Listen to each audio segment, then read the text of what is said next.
जय इब के सतगुरु मिले, सब दुख आँखों रोए। चरणों ऊपर शीस रखूं, कहूं जो कहनी हो।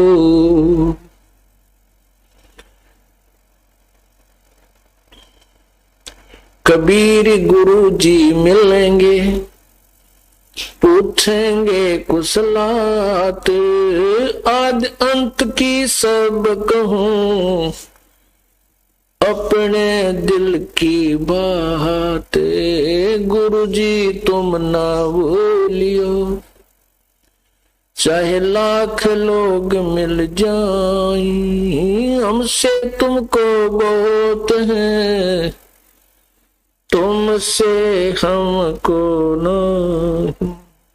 तुम्हारे विसारे क्या बने, मैं किसकी शरण में जाऊं। शिव विरंच मुनि नारदा, इनके हृदय न समाऊं।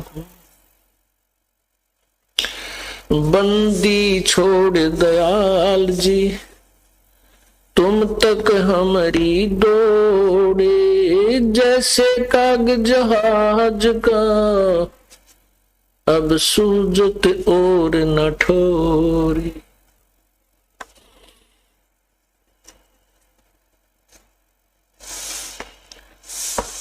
परम पिता परमात्मा सारी सृष्टि के रचनहार, कुल मालिक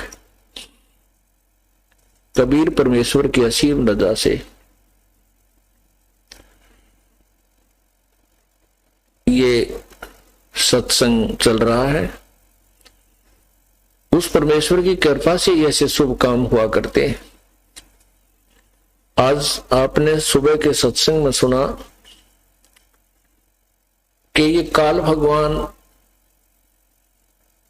जिसके देश में हम रह रहे हैं, जिसके लोक में हम रह रहे हैं, इसको 1 लाख मानव शरीर प्रतिदिन आहार करने पड़ते हैं। इसको श्राप लगा हुआ है। उसी उद्देश्य से इसने हम सभी को यहां गुमराह किया है। इसने हमारे को ऐसे रास्ते लगा दिया है, ऐसी भक्ति भावना हमारे अंदर भर दी है कि हम इसके जाल से ना निकल सकें। इसने काल भगवान ने पूर्ण परमात्मा का नामो निशान मिटा दिया और आन उपासना के ऊपर जीव को आश्रित कर दिया। आन उपासना, अन्य पूजाएं, तत्व ज्ञान के अभाव से शास्त्र विधि को त्याग कर अन्य जो पूजाएं की जाती हैं उनको आन उपासना कहते हैं। आन उपासना के ऊपर सभी प्राणियों को लगा दिया।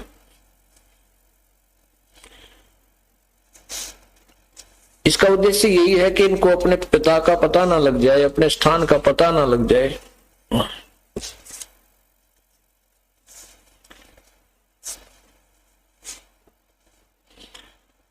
और ये मेरे जाल में फंसे रहे। पूर्ण परमात्मा सारी सृष्टि के रचनहार, कुल मालिक कबीर परमेश्वर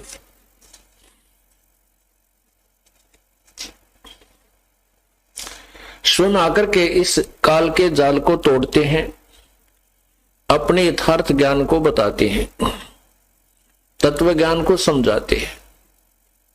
जैसा कि आपने गीता जी अध्याय नंबर 10 के श्लोक 2 में पढ़ा,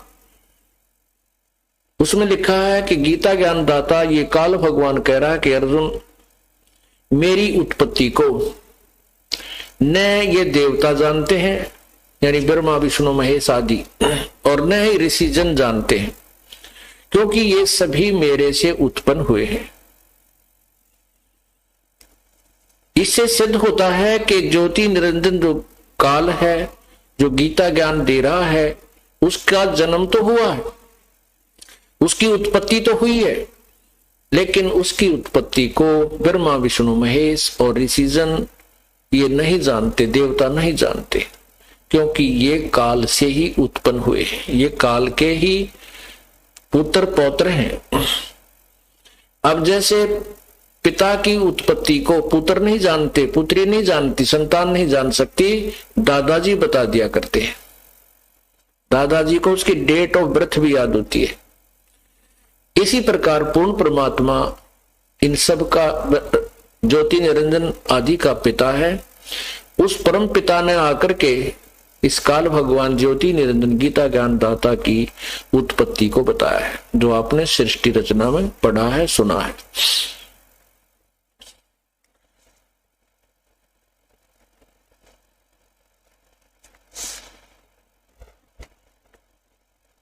अब उसी परमात्मा ने आकर के तत्व ज्ञान बताया, जैसा कि आपने सुबह के सत्संग में सुना था कि वही तत्व ज्ञान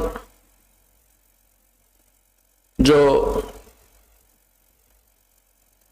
परमात्मा ने अपनी सिंपल लैंग्वेज के अंदर, संत लैंग्वेज के अंदर, संत भाषा में 600 वर्ष पूर्व जो लिखा था, आज वो सभी सदग्रंथों से मेल खा रहा है। परमात्मा ने उस अमर वाणी में ये भी लिखा है अपना भेद बताते हुए, वेद हमारा भेद है, मैं मिलूं वेद से नाही। वेद हमारा भेद है, मैं मिलूं वेदन से नाही। और जौन वेद से मैं मिलूं वो वेद जानते नाही। वेद माने वेद का अर्थ ज्ञान भी होता है। और 4 वेद ये प्रसिद्ध हो गए हैं, 4 वेद, ऋग्वेद, यजुर्वेद, सामवेद और अथर्ववेद। ऋग्वेद यानी ऋग वेद का अर्थ ज्ञान भी होता है। तो परमात्मा कहते हैं जो सुप्रसिद्ध 4 वेद हैं ये मेरा ही भेद है, मेरे ही विषय में जानकारी दे रहे हैं।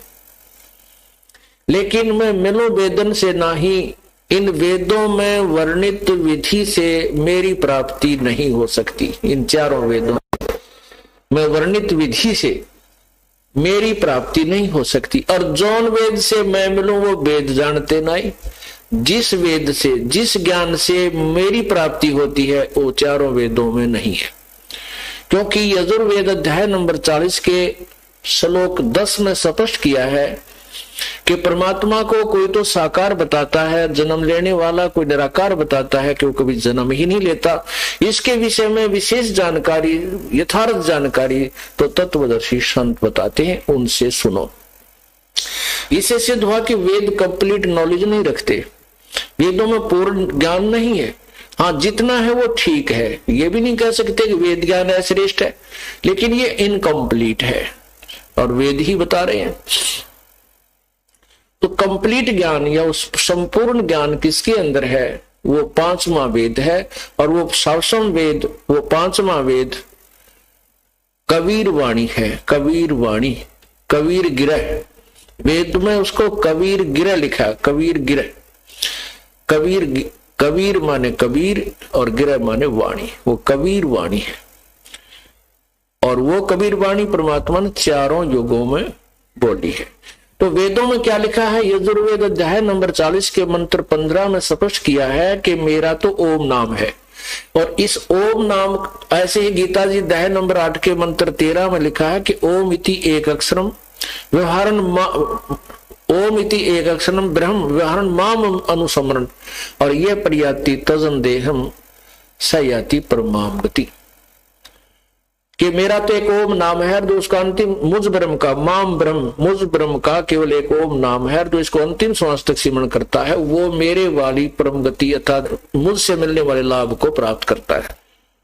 इसी प्रकार यजुर्वेद अध्याय नंबर 40 के श्लोक मंत्र में लिखा है, 15 में लिखा है कि ओम कर्तु समर, किलवे समर और कर्तुम समर।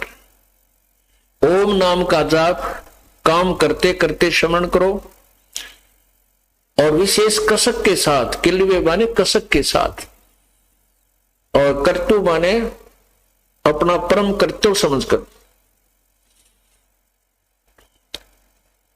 ओम नाम का जाप कीजिए। इससे क्या होगा कि जब तू मृत्यु को प्राप्त होगा तो तेरा लिंग शरीर, सूक्ष्म शरीर जो होता है वो बैटरी चार्ज हो जाएगी और उससे लिंग शरीर बन जाता है। गरीबदास जी कहते हैं लिंग शरीर मोक्षनी भाई, आगे जाकर दे उठाई। यानी लिंग शरीर का अर्थ होता चमकीला, कुछ उसमें ताकत बन जाती है भक्ति की और उससे रोशनी आती है, उसमें नूर बन जाता है और फिर उस कमाई उसका प्रतीक होता है कि भक्त था, भक्ति की है इसने, तो स्वर्ग आदि में वो देव बन जाता है, उस महास्वर्ग अर्थात ब्रह्मलोक में चला जाता है, वहां अपनी पुण्य कमाई को समाप्त करके फिर लौटकर संसार में आ जाता है।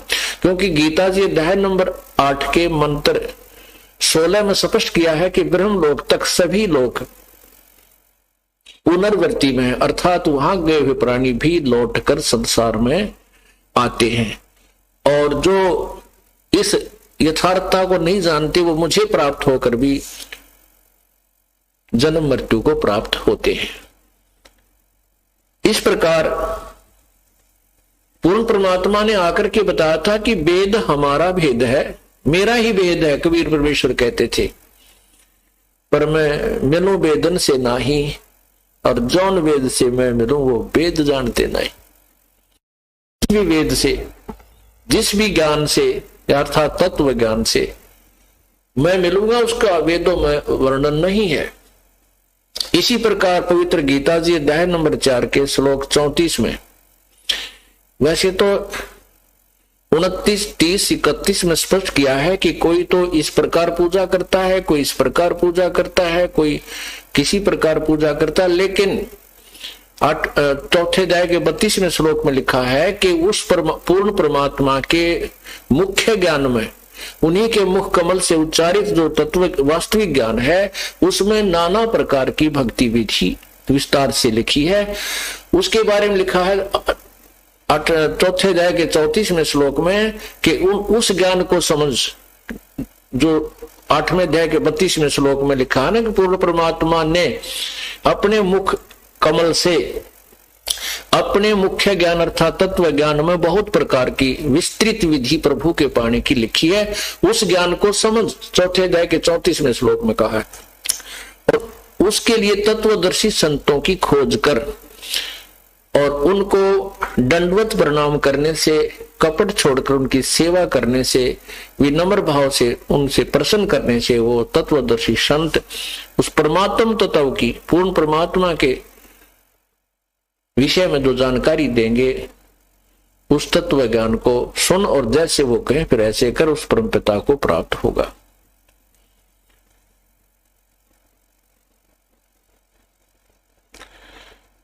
तो क्या बताते हैं वो कौन परमात्मा है?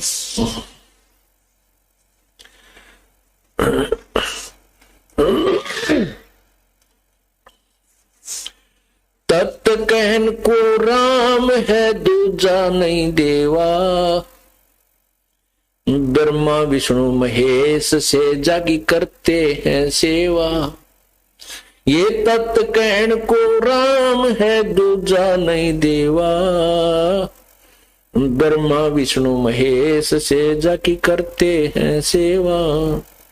जब तप तीर्थ थोथरे जाकी क्या आशा, भाई कोट यज्ञ पुण्य दान से जम कटे नहीं फांसा। यहाँ देन वाले है यो मिटे नहीं झगड़ा, वह बिना पंथ की बाट है पावे को दगड़ा। यहाँ लेन व देन है ये मिटे नहीं झगड़ा, वो बिना पंथ की बाट है पावे को दगड़ा। बिन इच्छा जो देत है सो दान कहावे, बिन इच्छा जो देत है सो दान कहावे। फल बाचे नहीं तास का अमरापुर जावे।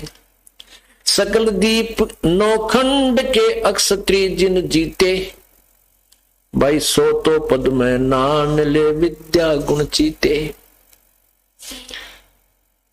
कोट 49 पृथ्वी जिन दीनी दाना, परशुराम अवतार को कीनी कुर्बाना। कंचन मेर सुमेर रे आए सब माही, कामधेनु कलफ रक्ष रे सो दान कराही। स्वर नर मुनि जन सेवे ही सनकादिक ध्यावे, शेष से मुख रटत है जाका पार ना पावे। ब्रह्मा विष्णु महेश रे ये देवा दरबारी, संख कल्प युग हो गई जाकी खुली नहीं तारी। सर्व कला संपूर्ण है सब पीरन का पीर, अंत लोक में गाज है जाका नाम कबीर। असंख पर असंख परलय संख, असंख रे पल माही बिहानी, गरीब दास निज नाम की ही महिमा हम जानी। संत गरीबदास साहिब जी को पूर्ण परमात्मा कबीर परमेश्वर जी मिले थे। उन्होंने अपनी प्यारी आत्मा को सतलोक के दर्शन कराए, सचखंड में ले गए और फिर वहां यहां पूरे ब्रह्मांडों की व्यवस्था आंखों दिखा करके वापस छोड़ा। उसके बाद आदरणीय गरीबदास साहिब जी ने आंखों देखी महिमा प्रभु की सुनाई।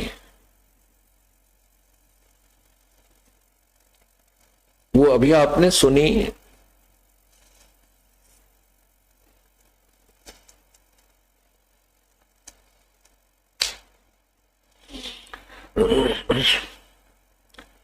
क्या बताते हैं कि तत् कहन को राम है दूजा नहीं देवा, तत् राम तत् ब्रह्म। जैसा कि आपने गीता जी अध्याय 7 के श्लोक 29 में पढ़ा है, उसमें लिखा है कि गीता ज्ञान दाता कह रहा है कि अर्जुन, जिस समय तुझे संपूर्ण ज्ञान हो जाएगा, आध्यात्मिक ज्ञान, और जिसमें तू तत्ब्रह्म यानी उस परमात्मा से परिचित हो जाता है, जो प्राणी हो जाएगा, तू हो जाएगा या जो भी उस तत्व ज्ञान से परिचित हो जाएगा, वो फिर मुझसे भी परिचित हो जाएगा कि मैं कौन हूं। गीता जी अध्याय नंबर 11 के श्लोक 32 में स्वयं कह रहे हैं गीता ज्ञानदाता कि मैं काल हूं, सबको खाने के लिए आया हूं। और 11वें अध्याय के 21वें श्लोक में स्वयं अर्जुन आंखों देखा हाल बता रहा है कि प्रभु आप तो इन देवताओं को भी खा रहे हो, आप तो ऋषियों को भी खा रहे हैं, सिद्धों को भी खा रहे हैं, जो आप ही से मंगल कामना कर रहे हैं, आपके मंगल मंगल अच्छे अच्छे स्तोत्रों से आपकी स्तुति कर रहे हैं और आपसे मंगल हो बख्श दो आप कह रहे हैं। लेकिन आप इन सबको खा रहे हैं, कुछ आपकी जाड़ा में लटक रहे हैं और आप सब संसार आपके मुख में समा रहे हैं। ये देवता भी झुंड के झुंड, इनका समूह का समूह आप खा रहे हो। तो गीता ज्ञानदाता कहता है कि जब तत्वदर्शी संत ये पूरा विस्तार तो बताओगा, तुझे सब निर्णय हो जाएगा, मुझे भी जानेगा मैं क्या हूं, मैं काल हूं, और तत्ब्रह्म को भी समझेगा। तो वो व्यक्ति फिर यहां इस संसार की कुछ भी वस्तु नहीं मांगता, किसी भी वस्तु की इच्छा नहीं करता, वह केवल जरा मरण से छुटकारा पाने के लिए प्रयत्न करता है। गीता जी के अध्याय 7 में कुल 30 मंत्र हैं, ये 29 में आपको सुनाया। तो 8वें अध्याय के प्रथम श्लोक में अर्जुन ने प्रश्न किया कि हे परमात्मा, फिर कौन है वो तत्परम, किम तत्ब्रह्म पुरुषोत्तम, किम अध्यात्म, किम अधिभूत अधिदेव, ये कौन है वो किम तत्ब्रह्म, वो तत्ब्रह्म वो परमात्मा कौन है।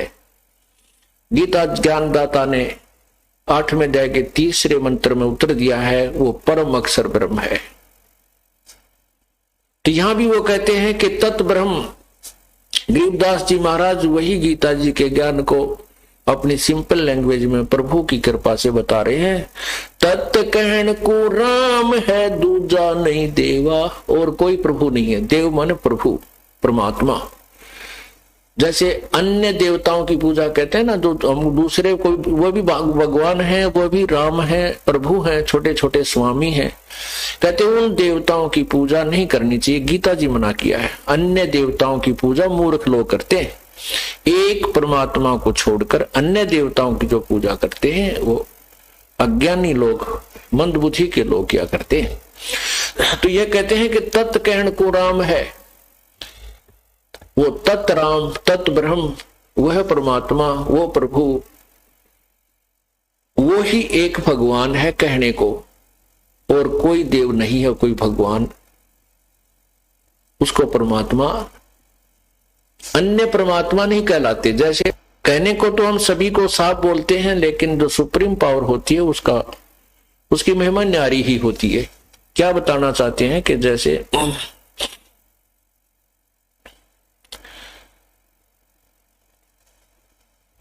कि तत् ब्रह्म, गीता जी अध्याय नंबर 15 के मंत्र 16 और 17 में स्पष्ट किया है कि इस लोक में दो भगवान हैं।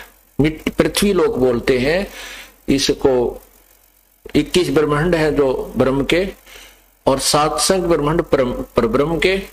ये एक पृथ्वी वाला लोक, पूरा ही लोक एक ही कहलाता है। फिर इनकी अलग अलग सीमाएं हैं। तो उसके लिए ये बताया कि इस लोक में दो परमात्मा हैं, एक सरपुरुष एक अक्षर पुरुष, दो भगवान हैं। और इन दोनों भगवानों की और इसके अंतर्गत जितने प्राणी इनके अंतर्गत आते, इनके स्थूल शरीर तो नाशवान है, जीवात्मा अमर है। जीवात्मा नहीं मरती, वो तो कीड़ी की भी ना मरती, कुत्ते की भी नहीं मरती, तो दुर्गति बनी रहती है।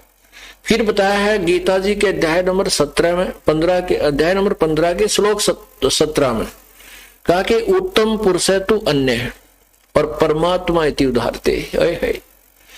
उत्तम पुरुष यानी ऊपर पहले वर्णित 16वें श्लोक में वर्णित दोनों भगवानों से भी कोई उत्तम पुरुष तो और है।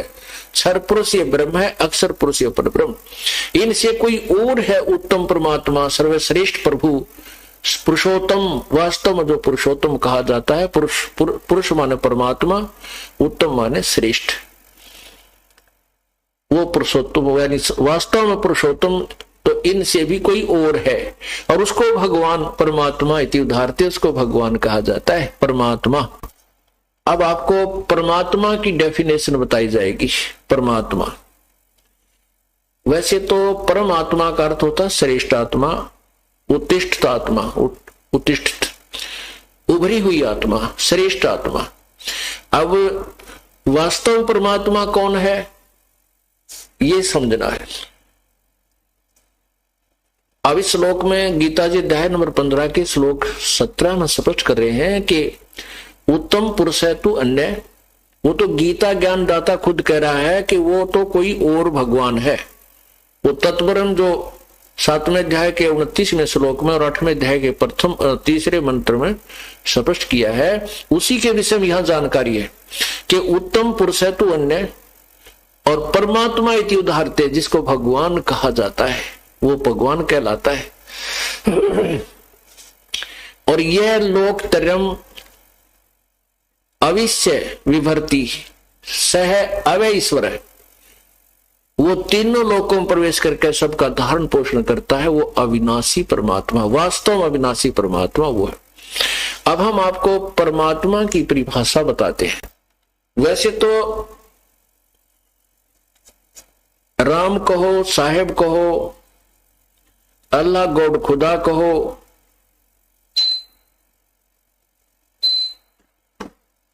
ये परमात्मा के प्रभु के उपमात्मक नाम है और परमात्मा भी उनमें से एक उपमात्मक नाम है। वास्तविक नाम प्रत्येक प्रभु का भिन्न भिन्न है। अब पूर्ण परमात्मा का वास्तविक नाम कबीर देव है, कबीर। और परमात्मा किसे कहते हैं? गीता जी के इस निर्मल ज्ञान को समझने के लिए आपको उदाहरण समझाया जाएगा। हम काल के लोक में हैं और यहां हम देखते हैं कि इस भगवान ने, ब्रह्म ने हमारे को कितना सुंदर जो है ये व्यवस्था बनाकर दी है। कितनी बड़ी पृथ्वी है, इसके ऊपर फलदार वृक्ष, बाग बगीचे, आम, सेब, संतरे, काजू और जमीन के नीचे मीठा पानी, कहीं से झरने बह रहे हैं, और सूर्य किस प्रकार हमें रोशनी दे रहा है, कितने अच्छे दिन और रात बन रहे हैं। तो हम ये सोचते हैं देखो भगवान कितना दयालु है, परमात्मा कितना दयालु है, ये भगवान हमें कितनी सुविधा दिए हुए है। परमात्मा ने हमारे को अच्छे जड़ी बूटियां दी हैं, अच्छे काजू किस्मत सेब संतरे आम, कितने अच्छे फल दिए हैं, और कितना निर्मल पानी, किस प्रकार गंगा जैसी नदी बहा रखी है। तो इन व्यवस्थाओं को देखकर हमें ये काल भगवान नजर आता है, बहुत दयालु है, परमात्मा नजर आता है। परमात्मा का अर्थ होता भगवान, भगवान उसे कहते हैं जो केवल सुख दे, खाने पीने की वस्तु हमें दे लेकिन दुख ना दे, उसे भगवान कहते हैं। अब ये काल भी हमें भगवान नजर आता है, क्योंकि ये सब सुविधाएं हमें दे रहा है, लेकिन ये परमात्मा नहीं है। लेकिन ये परमात्मा जैसा लगता है, ये भगवान जैसा है, लेकिन ये भगवान नहीं है। भगवान उसे कहते हैं जो सारी सुख सुविधाएं हमें उपलब्ध कराए, सब सर्वभोग हमें दे, लेकिन हमें दुख ना देवे। अब जैसे आपने देखा है कसाई बकरे पालता है, वो कसाई बकरे पालता है, उनको बकरों को बड़ी सुविधा देता है, उनके लिए शेड डाल देता है, झोपड़ी होती थी पहले, झोपड़ी डाल देता है, और चारों तरफ उसके एक अच्छा डिफेंस कर देता है। उनके चारों तरफ जो है उनके डिफेंस के लिए बड़ी बड़ी बाड़ लगा देता है, अंदर ही तालाब बना देता है, उसमें बहुत लंबे खेत चरागा होते हैं, और वो झाड़ बोझड़े उसके अंदर ही उन बकरों का आहार होता है। तो वो बकरे उस कसाई को अपना स्वामी मानते हैं, वो सोचते हैं हमारा स्वामी कितना दयालु है, हमारी कितनी सुख सुविधाओं का ध्यान रखता है, पानी पिलाता है, अलग से चारा डालता है, कोई बीमार हो जाता है उसका इलाज कराता है। तो वो भोले जीव, वो अज्ञानी जीव उस कसाई को अपना भगवान समझ लेते हैं। लेकिन उस कसाई का उनके पीछे जो वो इतनी सुविधाएं दे रहा है, कोई खास उद्देश्य है जिनको बकरे नहीं समझ सकते। अब जैसे कसाई जब बकरों के पास जाता है और वो देखता है, ऐसे हाथ लगाता है, वो तो देखता है ये कै किलो का हो गया, इसमें कितना मांस बन गया, कितना बिकेगा, कितनी कीमत का बन गया इसका मांस, और वो भोले जीव उसको अपना स्वामी समझकर उसको प्यार देते हैं, उसके साथ ऐसे प्यार से गर्दन लगाते हैं, जीभ से चाटते हैं, प्यार देने की चेष्टा करते हैं कि ये हमारा स्वामी है, हमारे को बहुत सुख सुविधाएं दे रहा है। और कसाई अपना उद्देश्य पूरा कर रहा है, वो देख रहा है कि कितने कै किलो का बन गया, कितना वजन बन गया इसके मांस में, ये कितने का बिकेगा। और जब आता है ऑर्डर उसको 20-30 बकरों का, उसमें वो ना देखता किसकी माँ को घेर रहा है, किसके बेटे को, किसकी बेटी को, और यानी उसमें एक डंडी लेकर, लाठी लेकर उनको निकाल लेता, 20-30 जिसे चाहिए, और जाके कटवा देता है। कुछ आप खाता है, कुछ बेच देता है। पुण्यात्माओं, सेम प्रोसीजर, जो की तो फार्मूला हमारे ऊपर लागू है। आज हम बलि के बकरे हैं। परमात्मा कहते हैं खाई खुराका पैन पोशाका यम का बकरा पलता है, ये काल का बकरे पल रहे हो। एक्सीडेंट हो जाता है, एक एक्सीडेंट में एक परिवार के 2-2, 3-3, 4-4 व्यक्ति मर जाते हैं। फ्लड आ जाता है, भूकंप आ जाता है, एक परिवार के परिवार पूरे नष्ट हो जाते हैं। साइक्लोन आ जाता, समुद्री तूफान आ जाता है, गांव के गांव उजड़ जाते हैं। और फिर भी हम इसको दयालु भगवान कहते हैं, क्योंकि हम अबोध प्राणी हैं, हमें मालूम नहीं हम हमारे को किस लिए बांध रखा, क्या उद्देश्य हमारा जन्म और मृत्यु का। आज हम सोचते हैं ये बेटा मेरा है, बेटी मेरी है, ये कार मेरी है, कोठी मेरी है, ये मेरा है, फला मेरा है, और अभी मृत्यु हो जाए, कल मृत्यु हो जाए किसी एक्सीडेंट से, बीमारी से, वैसे तो क्या है अपना? कुछ भी नहीं है, ये धोखा है। इस धोखे को मिटाने के लिए तत्व ज्ञान परमात्मा ने प्रदान किया है। और हम इतने कमजोर होगी बुद्धि हमारी, हमारे ऊपर इतना प्रेशर है इन तीनों गुणों का, रजगुण ब्रह्मा, सदगुण विष्णु, तमगुण शिव जी का, कि हम इतना ज्ञान सुनकर भी सचेत नहीं हो पाते। इतना दबाव है, प्रेशर है। ये परमात्मा भी जानते हैं कि भोले जीव हैं, इनको बुद्धि इतनी ही दे रखी है। अब परमात्मा आपको सहयोग देगा, भक्ति देगा, आपके अंदर कमाई प्रवेश कर देगा राम नाम की, धन पुण्य की, फिर आपकी बुद्धि उठने लगेगी, आत्मा प्रबल होगी, और साथ में आपके जो अड़े हुए काम ऐसे ठीक करेगा, आपको पूर्ण विश्वास अपने भगवान पर हो जाएगा। और फिर कुछ दिनों के बाद ये तत्व ज्ञान हो जाएगा, और फिर ये काल का जाल आपके पूर्ण रूप से समझ में आ जाएगा। तो यहां क्या बताया है कि ये परमात्मा दिखे, ये काल जो है ये भी परमात्मा कैसा नजर आता है, लेकिन इसका परम रूप काल है। और परमात्मा उसको कहते हैं जो सुख दे दुख नहीं दे। कबीर परमात्मा है, वही तत्ब्रह्म यानी वो परमात्मा है जैसे। और वो सतलोक में जाने के बाद हमें सुख है, सुख देगा ना, वहां मृत्यु है, पुनर्जन्म नहीं। एक बार वहां जाकर हमें व्यवस्था होगी, हमारा जन्म होगा, पुनर्जन्म नहीं है वहां। फिर उसके वहां ऐसा ही शरीर है, ऐसा ही अपना मनुष्य जैसा आकार है, लेकिन वो शरीर का मटेरियल बहुत अच्छा है, वो खत्म नहीं होता, वो टूटता फूटता नहीं, उसमें ऑपरेशन आदि नहीं करवाने होते, वो मृत्यु नहीं होती वहां पर, वो गलता सड़ता नहीं है, वो नूर का है, तेज का है, तेज तत्व से बना। जैसे ये 5 तत्वों के मिश्रण से बना हुआ है, और वो 500 तत्व इसमें कहीं नजर नहीं आते। इसी प्रकार वो एक तत्व से बना हुआ शरीर हमें मिलेगा, बहुत सुंदर शरीर होगा। वहां एक ही तत्व के, नूरी तत्व के सब फल, आहार और जलपान उसी के होंगे, बहुत स्वादिष्ट होंगे, और वहां कभी मृत्यु नहीं होगी, कोई कष्ट नहीं, ना बेटा मरे ना बेटी मरे, ना राग है ना द्वेष है।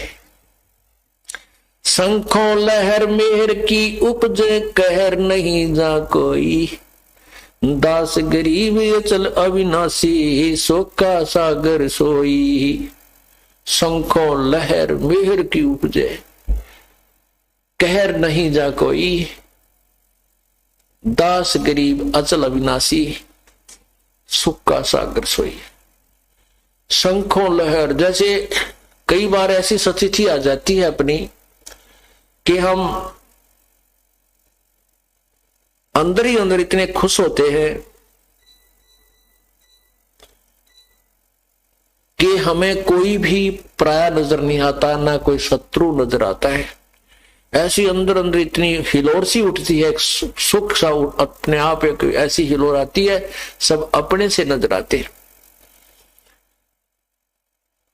किसी के साथ कोई मन मुटाव है, उसके प्रति भी ऐसा लगता है कि जैसे वो बुरा आदमी नहीं है। तो वो रहती है कुछ समय के लिए, और कभी कभी उठती है हफ्ते 10 दिन में।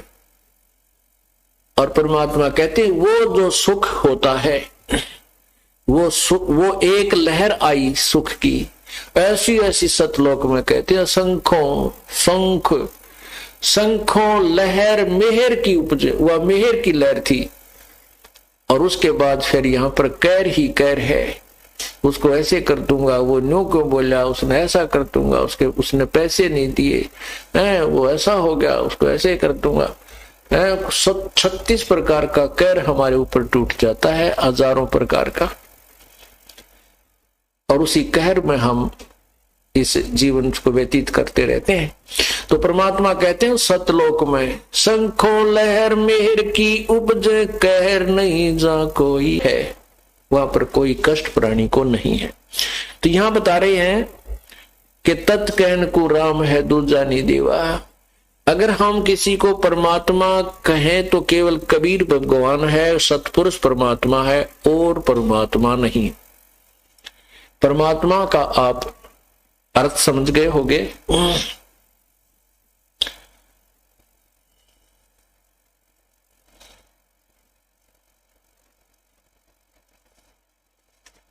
आपको विष्णु पुराण में दिखाते हैं, क्योंकि विष्णु पुराण, श्री विष्णु पुराण जो है और श्री शिव पुराण है, श्री ब्रह्मा पुराण है, इनमें शुरुआत तो होती है।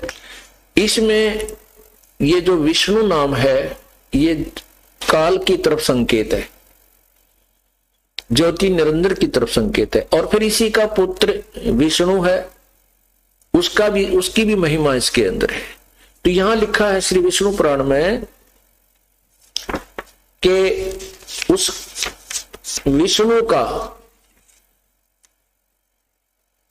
प्रथम परम रूप तो काल है,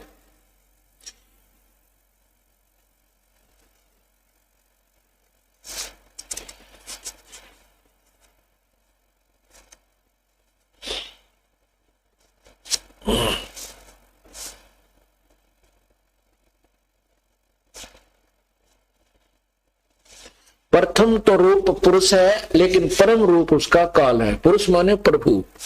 अब वो वैसे देखा जैसे स्वाभाविक हम देखते हैं कितनी अच्छी सुविधा है, अच्छी हवा बह रही है और खाने पीने की व्यवस्था बहुत है, जमीन में कितना अच्छा जल मिलता है, सर्दियों में गर्म और गर्मियों में ठंडा शीतल जल मिलता है, झरने बह रहे हैं, दरिया बह रही है। कहते इससे प्रथम तो ऐसा दिखे जैसे वो भगवान जैसा है, प्रभु जैसा है, लेकिन इसका परम रूप काल है। अब देखिएगा श्री शिव पुराण,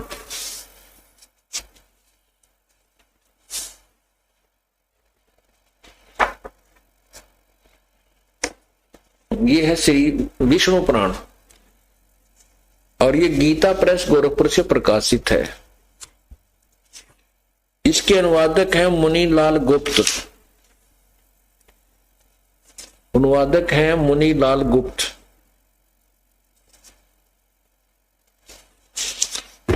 और ये कहां से प्रकाशित है? प्रकाशक में मुद्रक गीता प्रेस गोरखपुर, गोविंद भवन कार्यालय कलकत्ता का संस्थान। इसके प्रश्न नंबर 4 पर आप देखिए,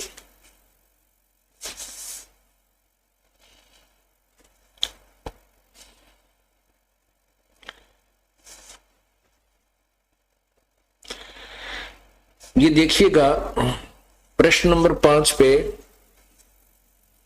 प्रथम अंश अध्याय 2, प्रथम अंश अध्याय 2, इसके नीचे देखना श्लोक नंबर 27 में, श्लोक नंबर 27 ये संस्कृत भी है, इधर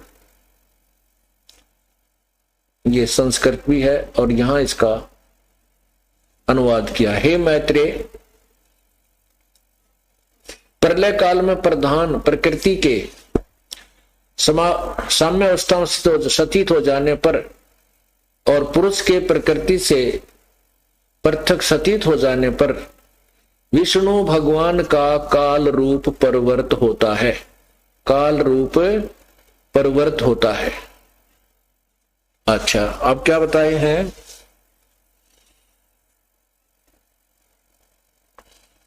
यह देखना 4 प्रश्न नंबर 4 पे, यही दूसरा अध्याय है। यहां आइएगा श्लोक नंबर 14 में, श्लोक नंबर 15 में, हे द्विज, ये लिखा है हे द्विज यानी हे ब्राह्मण, परब्रह्म का प्रथम रूप, ये काल को परब्रह्म कहते हैं, प्रथम रूप पुरुष है, अव्यक्त और व्यक्त उसके अन्य रूप हैं। यह देखना, तथा यह देखना काल उसका परम रूप है। फिर देखिएगा हे द्विज, परब्रह्म का प्रथम रूप पुरुष है, यानी भगवान कैसा दिख है, भगवान जैसा नजर आता है। अव्यक्त और व्यक्त उसके अन्य रूप हैं तथा काल उसका परम रूप है। परम रूप है। अब यही कबीर परमात्मा कहते हैं कि तुम्हें ये काल भगवान नजर आता है, ये भगवान नहीं है, यह प्रथम, लेकिन वास्तविक रूप इसका काल है, सबको खाता है। गीता जी में स्वयं भी कहता मैं काल हूं, सबको खाने के लिए आया हूं, और ये सेना जितनी सैनिक है तू ना लड़ेगा तो भी खाऊंगा, इनको खत्म कर दूंगा। उसी का प्रमाण अब यहां आदरणीय गरीबदास साहिब जी हमें दे रहे हैं एक सिंपल लैंग्वेज में, साधारण भाषा में, जिसको उन अज्ञानी ऋषियों ने, उन अज्ञानी विद्वानों ने, पंडितों ने रिजेक्ट किया हुआ था कि वो कुछ नहीं जानते थे। कबीर साहब तो अशिक्षित थे, गरीबदास जी अशिक्षित थे। तत् कहन को राम है दूजा नहीं देवा, अगर राम कहें किसी को तो वही है, वही परमात्मा कहा जा सकता है, और परमात्मा की परिभाषा में खरे नहीं है। वैसे तो पति का अर्थ भी भगवान होता है, स्वामी होता है, प्रभु को। अब एक परिवार का मुखिया भी स्वामी होता है, वो भी स्वामी की संज्ञा में है। एक राजा है वो भी स्वामी है, नरेश कहते हैं उसको। नरेश, नर माने आदमी, ईस माने उनका मालिक, स्वामी, आदमियों का स्वामी, पति उनका प्रमुख। लेकिन कितना अंतर हो जाता नरेश और एक छोटे से परिवार के सदस्य मुखिया में। इसी प्रकार कहते हैं अगर हम परमात्मा किसी को कहें तो और दूसरा नहीं, केवल एक कबीर परमात्मा है। ऐसा ही गीता जी के अध्याय नंबर 15 के श्लोक 17 में स्पष्ट किया है कि उत्तम पुरुषत्व अन्य परमात्मा इति उदारते, जिसको भगवान कहा जाता है। और यह लोक तरम पर अविश्य विभर्ति से अवय ईश्वर, जो तीनों लोकों में प्रवेश करके सबका धारण पोषण करता है, वह अविनाशी परमात्मा है। उसी का प्रमाण दे रहे।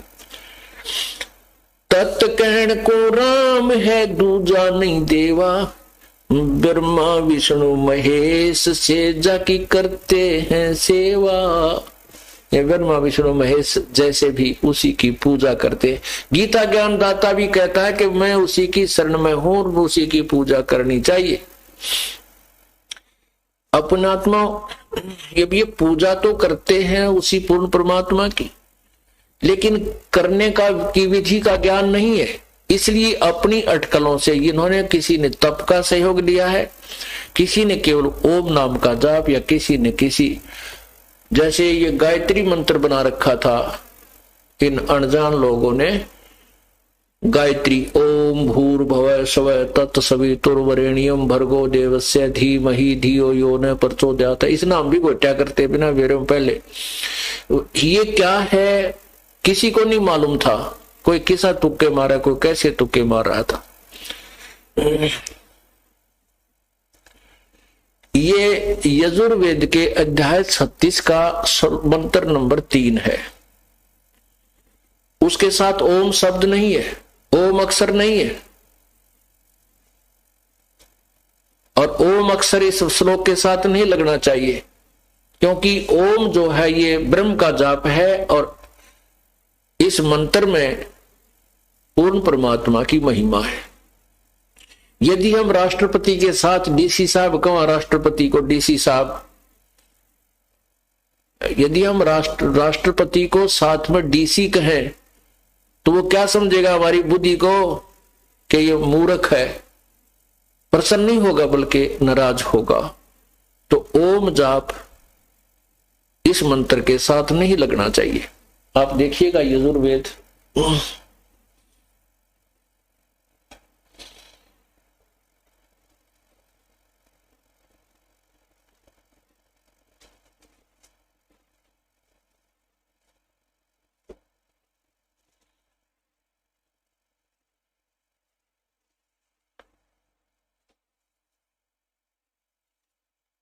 आपको यजुर्वेद दिखाते हैं। ये श्लोक है 36वें अध्याय का 3रा मंत्र, और इसको एक ही श्लोक की आवर्ती करने से, आवर्ती माने रिपीटेशन, इसको बार बार रिपीट करने से ही मोक्ष मान रखा था। नहीं, ये मंत्र बुरा नहीं, इसमें क्या लिखा है, जैसे बिजली के गुण लिखे कि बिजली पंखा चलाती है, बल्ब जगा देती है, अंधेरे के उजाले में बदल देती है, और बिजली से आटा पीसा जाता है, बिजली पंप चलाती है, फैक्ट्रियां चला देती है, हैंडपंप से पानी निकाल देती है, ट्यूबवेल चलाकर सिंचाई कर देती है। तो ये गुण है, ये बिल्कुल सत्य है। और इनको बार बार ऐसे ही कहते रहे, बिजली पंखा चलाती है, अंधेरे को उजाले में बदल देती है, ट्यूबवेलों से पानी निकाल देती है, ऐसा करते रहो, बिजली के लाभ आपको प्राप्त हो जाएंगे, जो बिजली के गुण बोल रहे हो ये तुम्हें मिल जाएंगे। ऐसा नहीं, वो विधि, ये तो जानकारी हुई कि बिजली वो ऐसे ऐसे गुण रखती है, वो गुण कैसे प्राप्त होंगे उसके लिए प्रोसीजर अलग है, वो विधि अलग है। कनेक्शन लेना होता है, उसके फॉर्म भरने होते हैं, उसकी फीस डिपॉजिट करनी होती है, तब वो कनेक्शन मिलता है। कनेक्शन मिलने के बाद वो बिजली पावर अपने काम पूरे करती है जो उसके गुणों में लिखा हुआ। ऐसे ही यजुर्वेद के 36वें अध्याय के 3रे मंत्र का बार बार रेपिटेशन करने से, आवर्ती करने से परमात्मा के उस लाभ को प्राप्त नहीं कर सकते जो वो वर्णन कर रहा है श्लोक। भूर्भुवः स्वः तत्सवितुर्, ओम नहीं है। पहले आपको यही दिखाता हूं।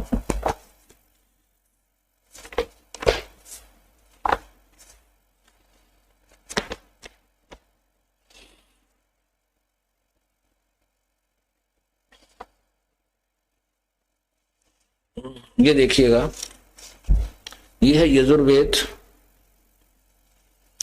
यजुर्वेद महर्षि दानव सरस्वती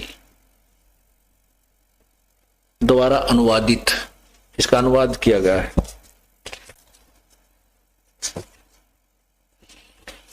इसमें, और ये कहां से प्रकाशित है? प्रकाशक है सार्वदेशिक आर्य प्रतिनिधि सभा 2/5 महर्षि दान भवन, रामलीला मैदान, नई दिल्ली। इसमें देखना, यह है 37वां अध्याय यानी 36वां अध्याय, इसका ये 3रा मंत्र है। ये देखना इधर, 3य मंत्र।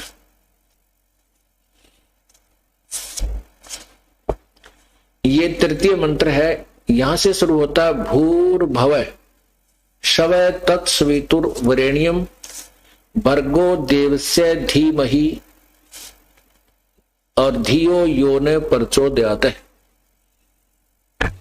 अब आपने देख लिया, अब इसका क्या अनुवाद किया स्वामी जी ने, ये देखो। ये मंत्र आपने 3रा देखा है और ये पृष्ठ नंबर 1155, इसका अनुवाद इन्होंने 1156 पे किया है। ये 1156 पे क्या लिखा है? हे मनुष्यों, जैसे हम लोग भू का अर्थ किया है कर्मकांड की विद्या, और भूव का अर्थ किया है उपासना कांड की विद्या, और स्वः का अर्थ किया है ज्ञान कांड की विद्या को संग्रह पूर्ण पढ़ के यह जो हमारी धारणावती बुद्धियों को प्रेरणा देकर उस कामना के योग्य समस्त ऐश्वर्य के देने वाले परमेश्वर के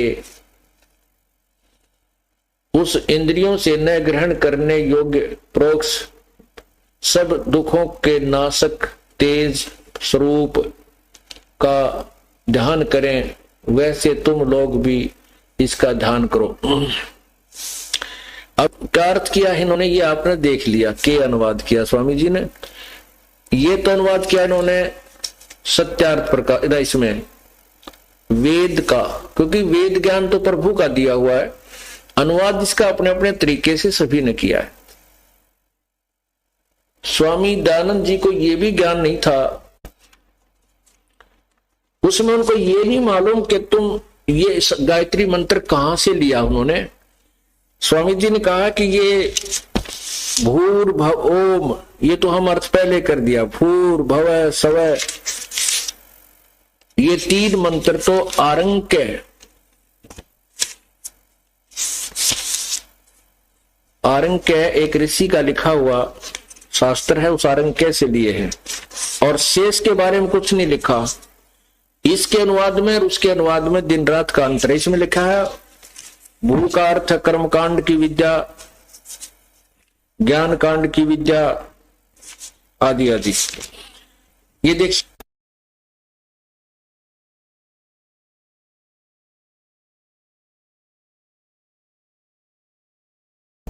सत्यात प्रकाश है, महर्षि दान सरस्वती स्वामी विरचित है।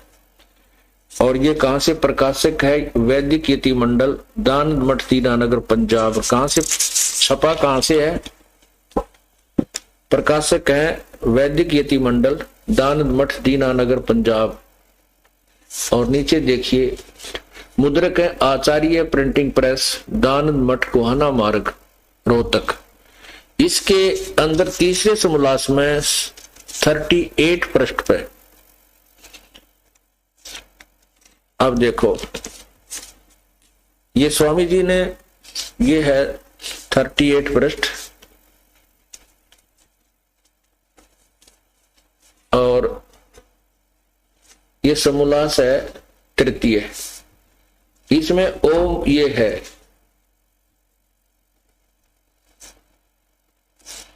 ओम पहले लिखा है, ओम भूर्भुवः स्वः तत्सवितुर्वरेण्यं भर्गो देवस्य धीमहि धियो यो न प्रचोदयात् है।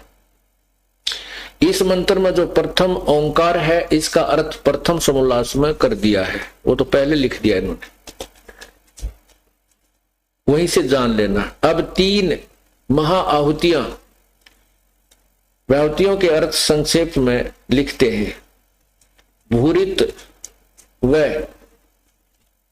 प्राण आदि से, ये है जो इस जगत के जीवन का आधार प्राण से भी प्रिय और स्वयंभू है, उस प्राण का वाचक होके भू परमेश्वर का नाम है। फिर आगे बता, जो दुखों से रहित सबके संग से जीव सब दुखों से छूट जाते हैं, इसलिए परमेश्वर का नाम भूय है। आगे क्या बताया है कि जो नाना विधि जगत में व्यापक होकर सबका धारण कर रहा है, इसलिए परमेश्वर का नाम स्वः है। भूर्भुवः स्वः, इन 3 अक्षरों के उन्होंने अनुवाद किए। अब देखना, अब ये क्या लिखा है? ये तीनों वचन तैत्रीय आरण्यक के हैं। अरे तेरा गजब, ये तैत्रीय आरण्यक के हैं। और तैत्रीय के बारे में क्या लिखा है?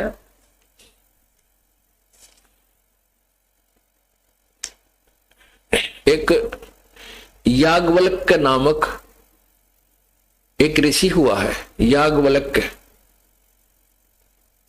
और वो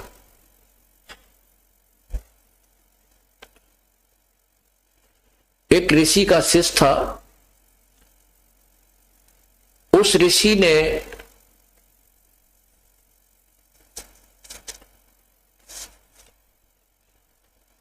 एक संतों की, ऋषियों की आज्ञा का उल्लंघन कर दिया था याज्ञवल्क्य की गुरु ने, और जिससे उनको श्राप लग गया ब्रह्म हत्या का। उसने अपने ही भांजे को मार दिया। तो उस समय उस ब्रह्म हत्या के निवारण के लिए उस गुरु ने याज्ञवल्क्य तथा अन्य ब्राह्मणों से कहा भी कोई ऐसा यत्न करो जिससे मेरी ब्रह्म हत्या छूट जाए। तो याज्ञवल्क्य कहते ये तो बलहीन है दूसरे ब्राह्मण, मैं अकेला ही इस अनुष्ठान को कर दूंगा। इससे वो गुरुजी नाराज हो गया, इतना क्रोधित हो गया कि मैंने जो तुझे पढ़ाया है उनको तू वापस कर दे। तो कहते हैं उस याज्ञवल्क्य ने वहां वमन कर दी, रक्त की उल्टी कर दी रक्त की, और उसमें से वो जितना उससे पढ़ा था वो सारा नीचे उलट जमीन पर उलट दिया। और कहते हैं वो दूसरे तैत्रीय किस लिए कहा गया कि उन्होंने दूसरे जो तीतर बन करके उनको ग्रहण कर लिया, वो उल्टी की हुई और उन्होंने फिर ज्ञान हो गया उनको, वो फिर तैतरीय उस जो याज्ञवल्क्य के द्वारा उल्टी की हुए वो ज्ञान था, उसको तैतरीय आरंक्य कहा जाने लगा। और उस तैतरीय आरंक्य का सहयोग लिया है स्वामी जी ने बताया है कि भूर्भुवः स्वः ये आरंक्य तैतरीय के हैं, वहां से लिया गया है। अरे की तो डंगा जा ठाया, वो तेरा गजब है, सर ने पैर की तय। और वेद स्पष्ट कह रहे यजुर्वेद के 36 में आएगा, तीसरा मंत्र कंप्लीट है। बाकी जगह जगह कई अन्य श्लोकों में भी वो भूर्भुवः स्वः ले लिया, किसी में सवितुर्वरेण्यम भर्गो देव से ले लिया, किसी में धीमहि धियो। ये तो परमात्मा की महिमा में जगह जगह शब्द अक्षर आते रहते हैं, लेकिन ये कंप्लीट मंत्र तो यजुर्वेद के 36 में जाएगा, तीसरा मंत्र है, जो स्वामी जी दयानंद जी को पता नहीं था, अर्थात वो वेद ज्ञान से वंचित थे, उनको क भी ज्ञान नहीं था। और उनके द्वारा ये इस प्रकार उठपटांग बनाए हुए इनको आज तक हम रट्टे लगाया करते थे। और तेरा गजब भैया मार दिए नकली गुरुआ नाम ऋषियों ने, जिनकी केवल लोक वेद से महिमा बनी हुई थी। अब इसमें क्या अनुवाद किया है ये आप सुनिए। ये भूर्भुवः स्वः ये तो तैतरीय आरंक्य के हैं।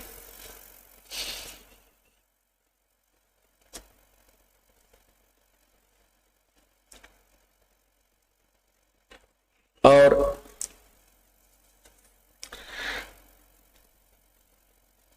यह अनुवाद कुछ और किया है और यजुर्वेद में अनुवाद कुछ और किया है। इसे सिद्ध है कि स्वामी दयानंद जी बिल्कुल ज्ञानहीन थे, इनको कोई ज्ञान नहीं था भक्ति का, ना समाज के बारे में ज्ञान था। इन्होंने सब जगह बकवाद गढ़ रखी, इंद्री केवल उल्टा ज्ञान ठोक रखा है। आपने चौथा अध्याय पढ़ा होगा, हाय हाय ये भगवान, इस सत्यार प्रकाश को तो जहां दिखा वहीं आग लगा देनी चाहिए। एक समय ऐसा आएगा कि इसके नाम से नफरत हो जाएगी, क्योंकि ना तो ये मोक्ष मार्ग है, ना ही किसी समाज में अप्लीकेबल करने योग्य है ये सत्यार प्रकाश का ज्ञान, और न ही इसमें कोई खगोल भगोल का ज्ञान ठीक है। सूर्य पर आदमी रहते हैं, मनुष्य रहते हैं, पृथ्वी की तरह रहते हैं, ऐसे गपौड़ और बकवास भर रखी इसमें। ये भगवान, ये परमात्मा। और अब तक इसको बड़े रुचि से पढ़ा जा रहा था। दास ने किसी समाज को बुरा नहीं कहा, महर्षि दयानंद जी को बुरा नहीं कहा, ना उसको ठग चोर लुटेरा या कोई ऐसा वैसा कहा, लेकिन ज्ञान के ऊपर एक निर्णायक टिप्पणी दी है जो आपके प्रत्यक्ष समक्ष प्रत्यक्ष है। तो इसमें क्या देखा आपने कि जो इस तरह के श्लोक बनाकर इस तरह की साधनाएं हमें बताई गई थी कि केवल एक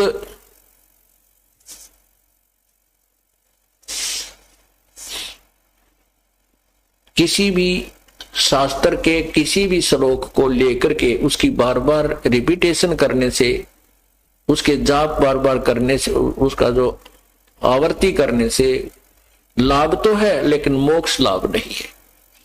लाभ कितना है कि उससे जानकारी होती है, परमात्मा की महिमा का परिचय होता है, लेकिन वो परमात्मा हमें लाभ कैसे देगा उसकी विधि अलग है।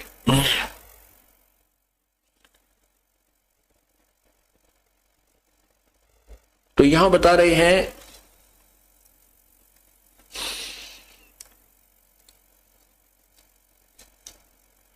कि उस परमात्मा की जो पूजाएं हैं, जैसे ये लोग कोई कुछ पूजा करता था, कोई कुछ पूजा करते हैं, वो करते रहे हैं भगवान प्राप्ति के लिए। जैसे इस ब्रह्म गायत्री मंत्र ये गायत्री मंत्र बना रखा था इन्होंने, बनाया तो था, इन्हें पता ही नहीं था, किसी ने सिर दे लिया, कहीं से पैर बता रखे थे, लेकिन ये तो यजुर्वेद का एक श्लोक है, मंत्र है। तो इन्होंने, किसी ने तो इसी के जाप से नहीं कहा मैं 1 लाख गायत्री जाप कर लिए, मैंने 2 लाख गायत्री जाप कर लिए, तो इससे मोक्ष नहीं हो सकता। हाँ, परमात्मा की स्तुति का एक ज्ञान लाभ, ज्ञान यज्ञ होता है, केवल एक ज्ञान यज्ञ का लाभ होता है।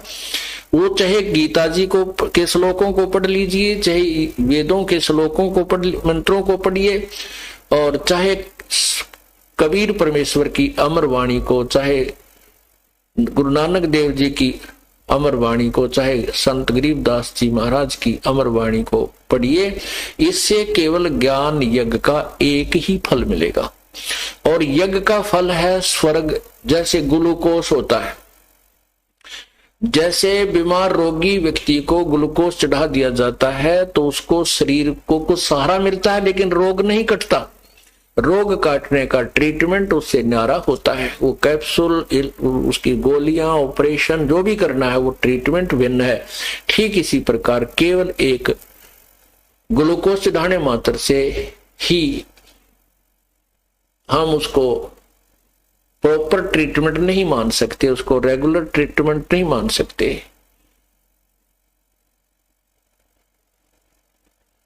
इसी प्रकार जब हमें पूर्ण ज्ञान होगा फिर हम कहेंगे कि केवल ग्लूकोज से बात नहीं बनेगी, ये यूजलेस है यदि उस रोग की दवाई, रोग की औषधि नहीं मिली तो यही बता रहे हैं कि ब्रह्मा विष्णु महेश से जाकी करत है सेवा। उस परमात्मा की ब्रह्मा विष्णु महेश भी सेवा यानी पूजा कर रहे हैं, लेकिन इनको विधि का ज्ञान नहीं।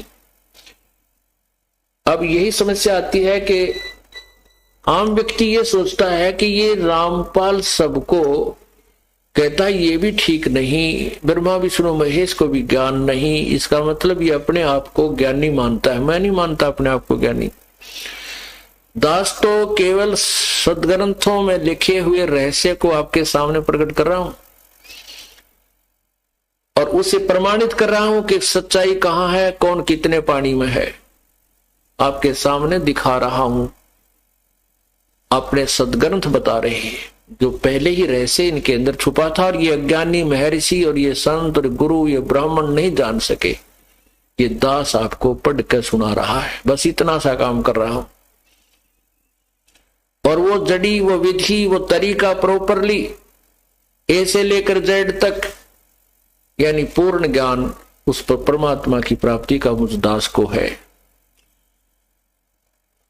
गरीबदास साहिब ने कहा है कि तत्व भेद कोई ना कह रे झूम करा, ये पैसे ऊपर नाच सुनो रे झूम करा।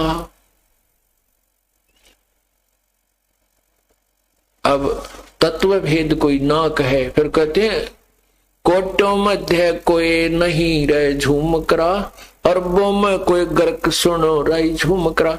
अब अरबों में कहते करोड़ों में संतों में नहीं मिलेगा आपको तत्व ज्ञान से पूर्ण परिचित, पूर्ण ज्ञान के साथ साथ पूर्ण विधि परमात्मा पाने की।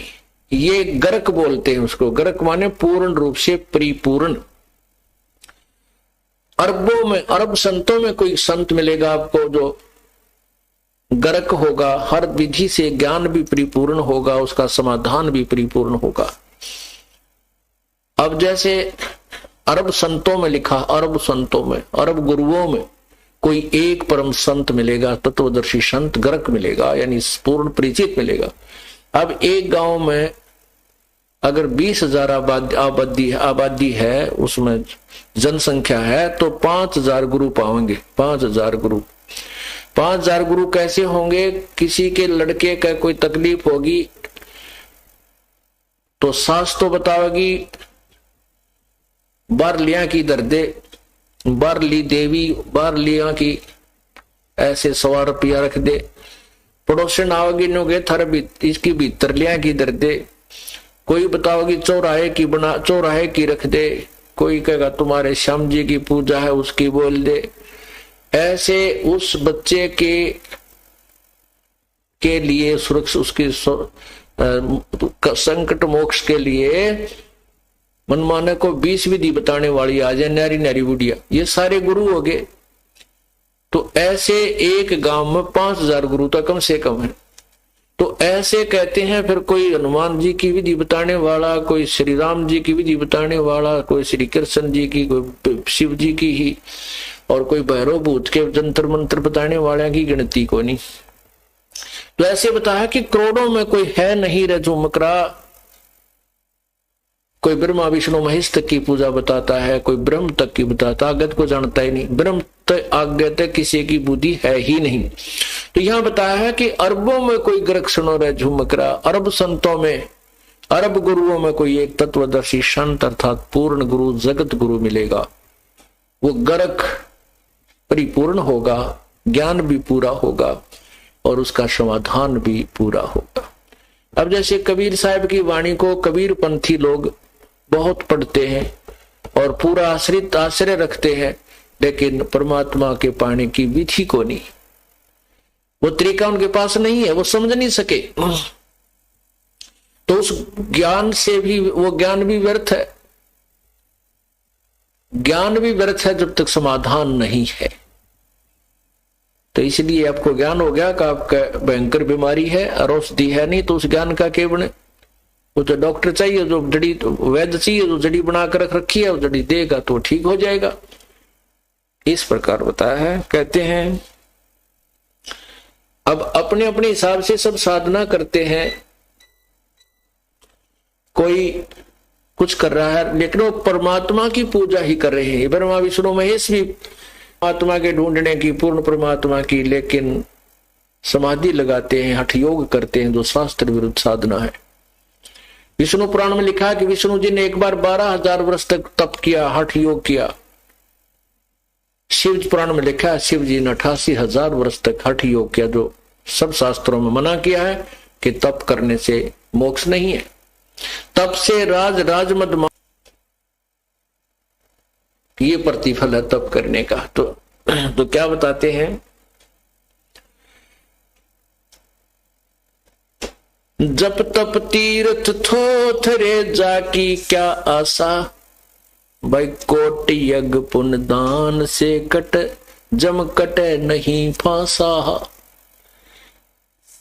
जप तप तीर्थ थोथरे, जप तप जो आन उपासना के, जो गलत मंत्रों के जप, जैसे गायत्री जाप करा करते, ओम भूर्भुवः स्वः तत्सवितुर्वरेण्यं भर्गो देवो, मंडेरा करते थे। कहते हैं ये जप और ये तप जो शास्त्र विरुद्ध साधना है, और तीर्थ आदि पर जाना, ये थोथरे हैं, यूजलेस है, इनका कोई लाभ नहीं है। जब तप तीर्थ थोथरे जाकी क्या आशा, और भाई कोटि यज्ञ पुण्य दान से जम कटे नहीं फांसा। करोड़ों यज्ञ कर ले और कितना पुण्य कर ले, कहते हैं इससे काल का जाल नहीं, काल की फांसी नहीं कटेगी, यम फांसा, यम की फांसी नहीं कटेगी, जन्म मृत्यु का जो बंधन है ये नहीं कटेगा। क्या बताते हैं उसके बारे में, यहां देन वाले है ये मिटे नहीं झगड़ा। कहते यहां दान कर दिया, कहीं पुण्य दान तुमने कर दिए और उसका स्वर्ग में फल ले लिया, ये मिटे नहीं झगड़ा, कि सारी उम्र का झंझट हो गया, असंख्य जन्मों का झंझट हो गया, असंख्य जन्मों का। यहां देन वाले है ये मिटे नहीं झगड़ा, वो बिना पंथ की बाट है पावे को दगड़ा। कौन सी? सतलोक में जो हम जाएंगे वो बिना पंथ रास्ता नहीं है उसको, जैसे अभी तक हम बताते आए हैं। क्योंकि जैसे मूल कमल में गणेश जी, स्वाद चक्र में सावित्री ब्रह्मा जी, नाभि कमल में विष्णु और लक्ष्मी जी, हृदय कमल में शिव और पार्वती जी, कंठ कमल में दुर्गा जी प्रकृति देवी, और फिर ऊपर सहस्रार कमल में ज्योति निरंजन जी। तो त्रिकुटी कमल में एक परमात्मा, वो एक कॉमन स्थान है जिसमें, जहां जिस लोक में जिसको जाना है, जिस देव के, वो त्रिकुटी से जा जाता है। तो त्रिकुटी से आगे कोई नहीं जानता, यहां तक तो दगड़ा है, रास्ता है, इसका पता है। कहते वो वहां से फिर आगे सतलोक को जो जाना है, वो इस विधि तुम्हें उसका पता है को नहीं। तो क्या बता रहे हैं गरीबदास साहिब जी, भगवान की महिमा बता रहे हैं कि वो बिना पंथ की बाट है, बाट माने वो सफर बगैर रास्ते का है, उसका तुम्हें ज्ञान नहीं। पावे को दगड़ा, उस रास्ते को, उस मार्ग को कौन प्राप्त कर सकता है। फिर बताते हैं अगर दान भी तुमने देना है बिन इच्छा जो देत है सो दान कहावे, और फल चावे नहीं तास का वो अमरापुर जावे। इच्छा रूपी भक्ति कराही सो सुख सागर जावत नाही। अब जैसे आपको, अब हम भी आपसे पुण्य कराते हैं, धर्म कराते हैं, यज्ञ करवाते हैं, पाठ करवाते हैं, दान करवाते हैं, तो ये दान आवश्यक है। जैसे खेत में बीज बीज दिया और खाद पानी डाला नहीं, तो बीज जो बीज दिया उसमें खाद पानी, नाम तो बीज है, खाद और पानी जल, ये धर्म, ये पुण्य है, यज्ञ है, ये भी आवश्यक है। और जैसे अभी आपको बताया कि वो यहां देन वहां लेन है, ये मिटे नहीं झगड़ा। अब जैसे ही वो तो यहां से पुण्य आपने किया है कॉमनली, बगैर किसी प्रॉपर वे से, तो लाभ उसका भी मिलता है। जैसे आप पक्षियों को दाने डाल देते हो, चींटियों को डाल देते हो, जैसे पिंडदान कराते हैं, मछलियां कुछ दाने खा लेती, वो उनका थोड़ा बहुत पुण्य आपको अवश्य मिलता है, लेकिन वो पुण्य भी यूजलेस है। जैसे खेत में पानी डाल दे दिया और बीज बोया नहीं, तो उसमें घास उगा होगा, और वो घास केवल पशुओं का चारा है, मनुष्यों का नहीं है। ऐसे जो दान आप वैसे करते हो, और फिर वही खाद पानी डाल ले उसमें गेहूं का बीज बीज के, तो फिर दोनों काम हो, पशुओं का चारा भी बने, वो भूसा बने, उसमें तूड़ा और गेहूं भी मिले। तो ऐसे ही ये मोक्ष मार्ग जो ये दास आपको बता रहा है, इस विधि से किया हुआ पुण्य और दान आपको दोनों लाभ देगा। और इसमें क्या बताते हैं, जो इच्छा बिन इच्छा जो देते, जैसे आपने कोई तकलीफ बताई, दुख बताया, और उसका समाधान बता दिया जाता है कि आप एक ज्योत बोल दो। ज्योति का क्या अर्थ होता? हवन।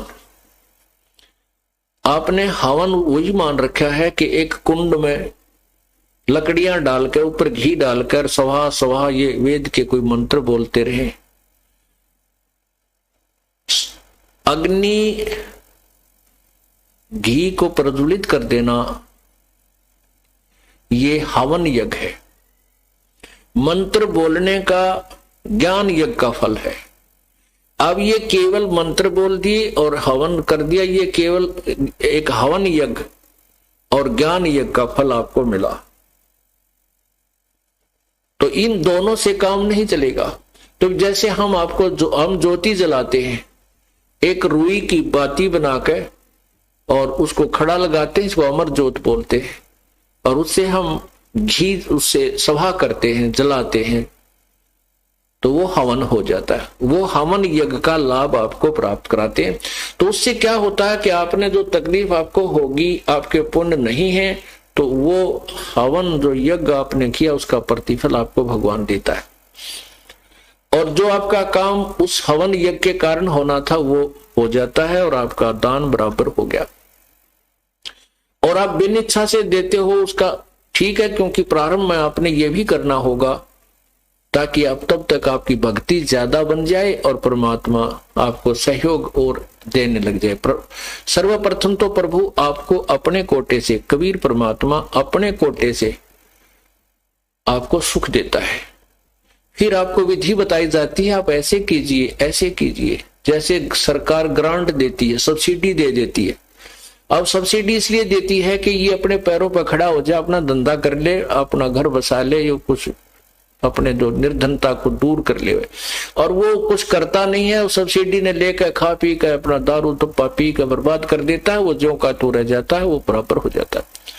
इसी प्रकार परमात्मा पहले आपको अपने कोटे से सुख देता है, सब्सिडी देता है कि अब तू लालच देता है कि तू भक्ति कर ले, तुझे सुख मिलेगा। फिर आपको बताता है कि ऐसे कर ले, ऐसे कर ले, तो खुद मेहनत कर, नाम जाप कर, सेवा कर, सिमरन कर, तो साहूकार बन जाएगा। तो यहां तो जो दान आप किसी इच्छा के लिए बोलते हो, मैं ज्योत बोलता हूं, मैं पाठ बोलता हूं, वो पाठ जिस उद्देश्य से बोला वो काम कर देगा आपका, लेकिन दान बराबर हो गया, समाप्त हुआ। और आप उसके साथ साथ एक आध दान, एक आध पाठ, हवन, ज्योति बगैर इच्छा के भी कराइए, प्रारंभ कीजिए, उसका प्रतिफल मत मांगिए, तो वो आपको दोनों लाभ देगा। आपके वो यह समाप्त नहीं होगा, वो आपके और जो अपने किसी उद्देश्य पूर्ति के लिए क्या वो बराबर हो जाए, खत्म हो जाए, गुड अकाउंट में भी लिखा जाएगा।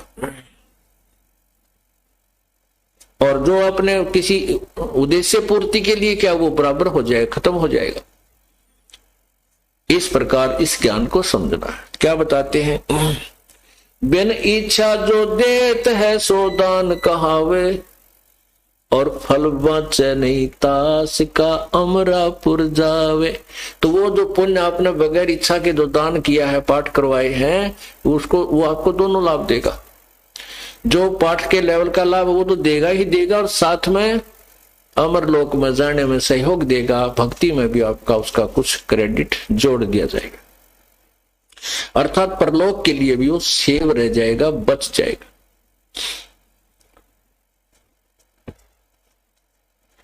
फिर क्या बताते हैं, सकल दीप नौ खंड के क्षत्रिय जिन जीते, सो तो पद में नाम ले विद्या गुण चीते।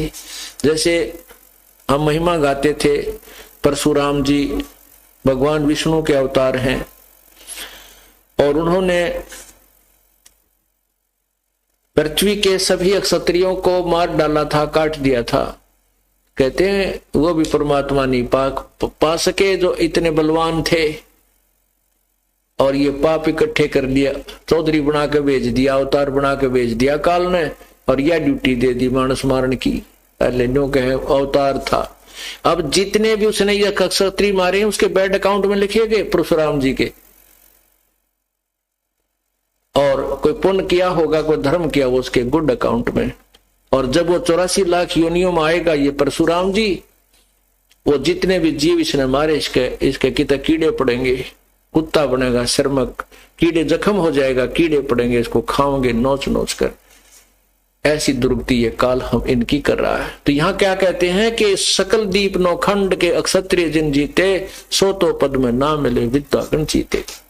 वो भी इस यथार्थ ज्ञान को, पूर्ण भक्ति को नहीं प्राप्त कर सके, और उसकी प्रभुता बहुत गाई जाती है, बड़े ये थे वो थे।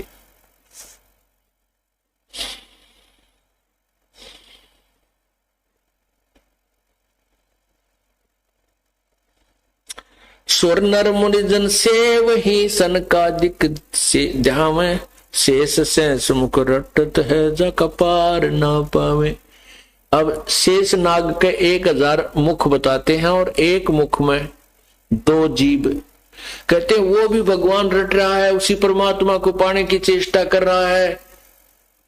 तुम तो एक गायत्री जाप को, ओम जाप गेल ला के कर रहे हो। पहले तो ये शास्त्र विरुद्ध हो गया, क्योंकि गायत्री मंत्र नहीं है, ये यजुर्वेद अध्याय नंबर 36 का तीसरा मंत्र है। इसके साथ वो मंत्र लगाना ही कति नालायकी है।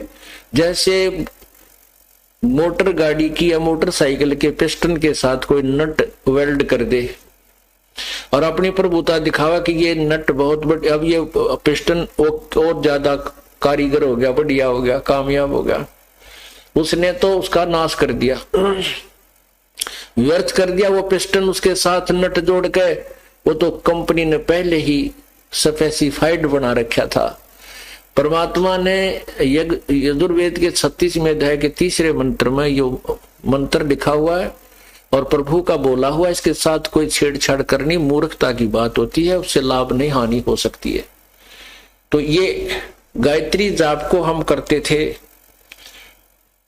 तो कोई लाभ नहीं होता था। कोई का मतलब है जो चाहिए वो नहीं होता था, केवल ज्ञान यज्ञ का लाभ वो भी आंशिक होता है। तो इससे हम मोक्ष मानते थे। ऐसे ही कहते हैं इस तुम जैसे शेष नाग 1000 फनों से ये क्रियाएं कर रहा है, उसको भी नहीं मिला। आप तो एक मुंह से 1 लाख जाप कर लिए कि हफ्ते 10 दिन में, और वो तो एक दिन में एक ही बार में 1000 जाप करे है। 10 से बार में उसके 1 लाख जाप हो गए, और उसको भी नहीं मिला वो परमात्मा इस विधि से। और ये सुर नर मुनि जन सेव ही सनकादिक ध्यावे। सुर नर मुनिजन सुर देवता मुनि या ऋषि नर जो धार्मिक लोग हैं ये सब पूज रहे हैं परमात्मा परमात्मा पूर्ण परमात्मा करके। और ये संत कुमार आदि जो ब्रह्मा जी के 4 पुत्र हैं जो बाल अवस्था में रहते हैं, कहते ये भी ध्यान लगाओ पूर्ण परमात्मा के ही भक्ति के लिए। लेकिन कहते हैं हम पूर्ण परमात्मा की भक्ति करें, लेकिन विधि गलत होने से उनको भी कुछ भी हासिल नहीं हुआ, प्रभु प्राप्ति नहीं हुई। ब्रह्मा विष्णु महेश रे देवा दरबारी, शंख योग कल्प युग हो गए जाकी खुली ना तारी। ब्रह्मा विष्णु महेश जैसे भी उसी के दरबारी यानी नौकर हैं। ब्रह्मा विष्णु महेश रे देवा दरबारी, शंख कल्प युग हो गए जाकी खुली ना तारी। कि उसका अभी तक ज्ञान किसी को नहीं हुआ है, परमात्मा स्वयं ही आकर अपना ज्ञान बताता है। सर्वकला संपूर्ण है सब पीरन का पीर, अंतलोक में गाज है जाका नाम कबीर। सर्वकला संपूर्ण है वो सब पीरन का पीर, अंतलोक में गाज है जाका नाम कबीर। शंख परलय शंख असंख रे पलमा ही बिहानी, गरीबदास निज नाम की महिमा हम जानी। कि निज नाम माने यथार्थ नाम, सत्य नाम, सच्चा नाम की महिमा हमने जानी, उससे हम परिचित हुए। वो कौन सा नाम है? सत्य नाम, निज नाम।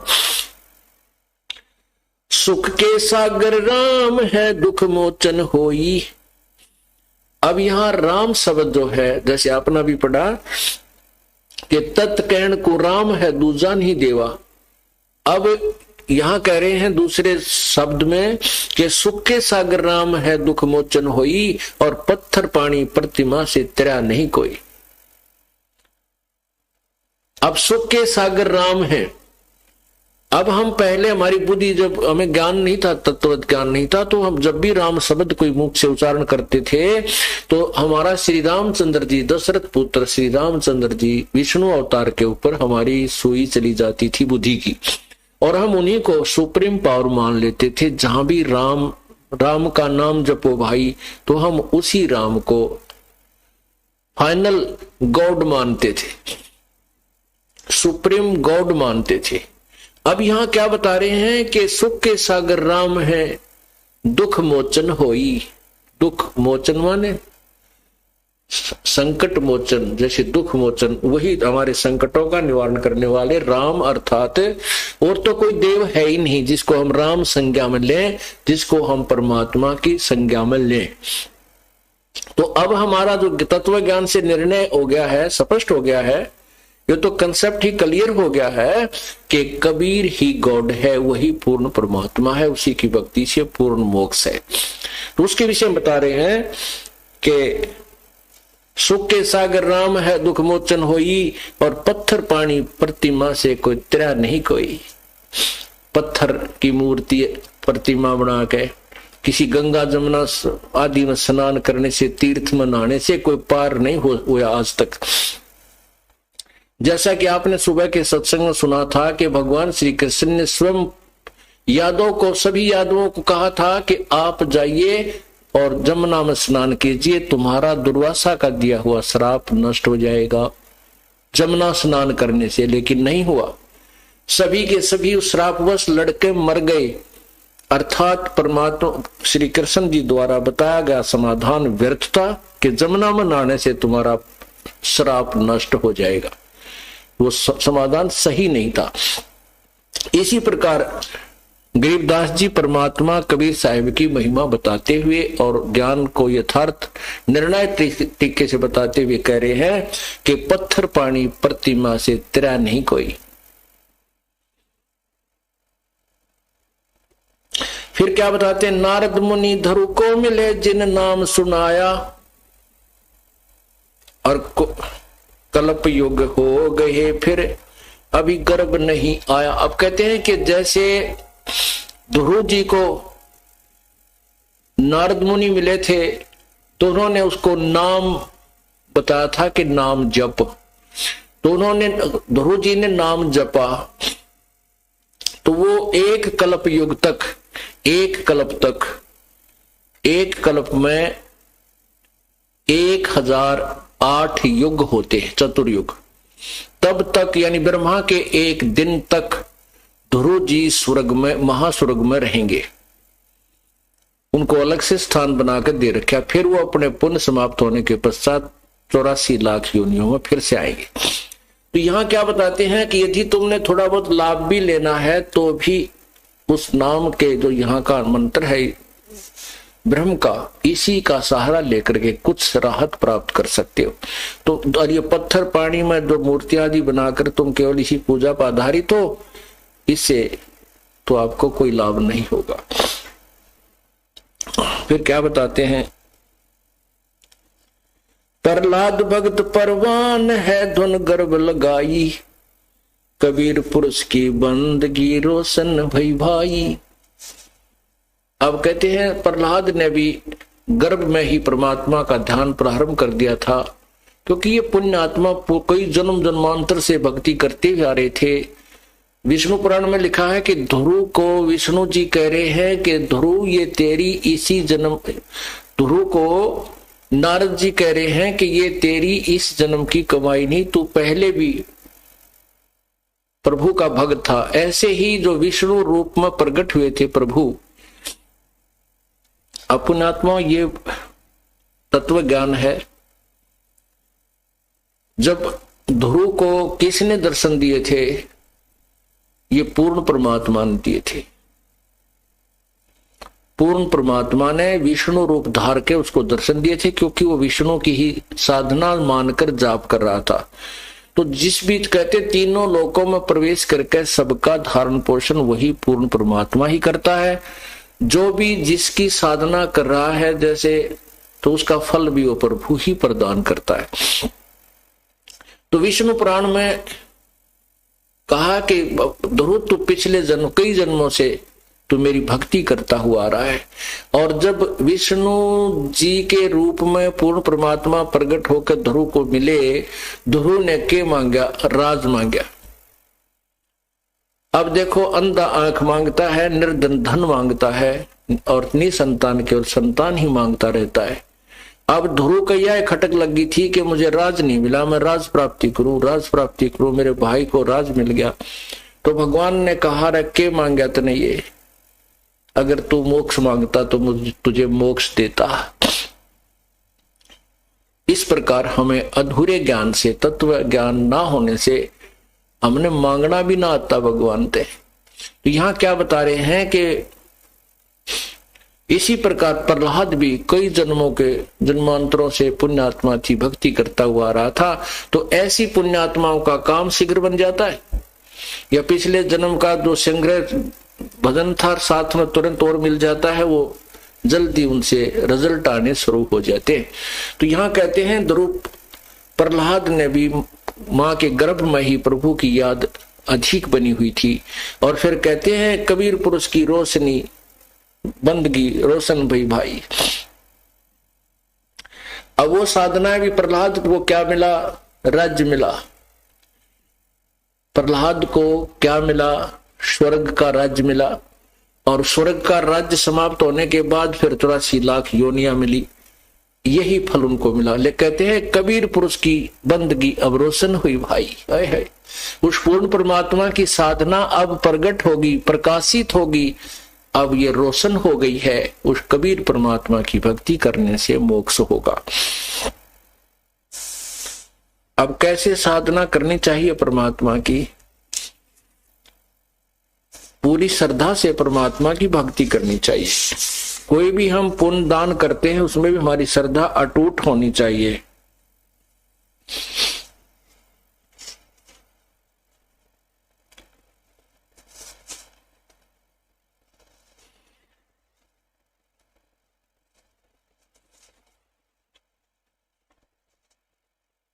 कहते हैं जिन हर जैसा सुमरिया ताको तैसा लाभ है। भाई ओसा प्यास न भाग ही जब तक धसे न आब। जिन्होंने जैसा भी परमात्मा को भजा है उसको वैसा लाभ अवश्य मिलेगा। अन्य जो साधनाएं आप कर रहे थे, जैसे अभी आपने वर्णन सुना कि ब्रह्मा विष्णु महेश और दूसरे भी देव पूजा करते हैं और अन्य भी पूजा करते हैं। कोई एक दान करता है, कोई एक यज्ञ हवन करके राजी हो रहा है, प्रसन्न अपने आप को अपनी क्रियाओं को सही मान रहा है। कहते नहीं, हाँ ठीक है, जिन हर जैसा सुमरिया ताको तैसा लाभ। जैसा भी जिसने क्रियाएं प्रभु की हैं उतना लाभ अवश्य मिलेगा।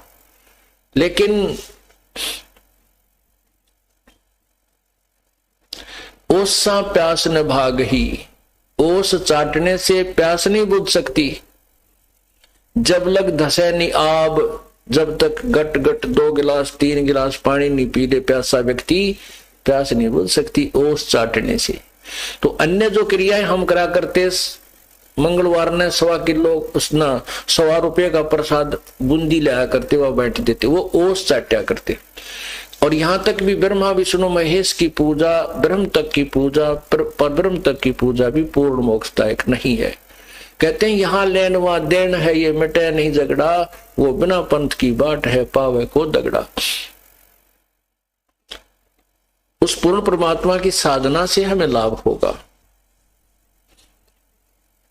क्या बताते हैं, लागी का मार्ग और है, लागे चोट काल जा करके। लागी का मार्ग और है, लागे चोट काल जा करके।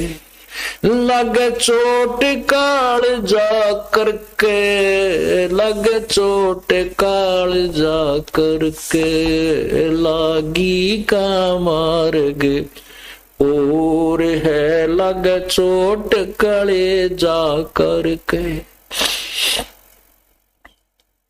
कलेजा करके है परमात्मा कहते हैं, कबीर बैद बुलाइया पकड़ के देखी बां।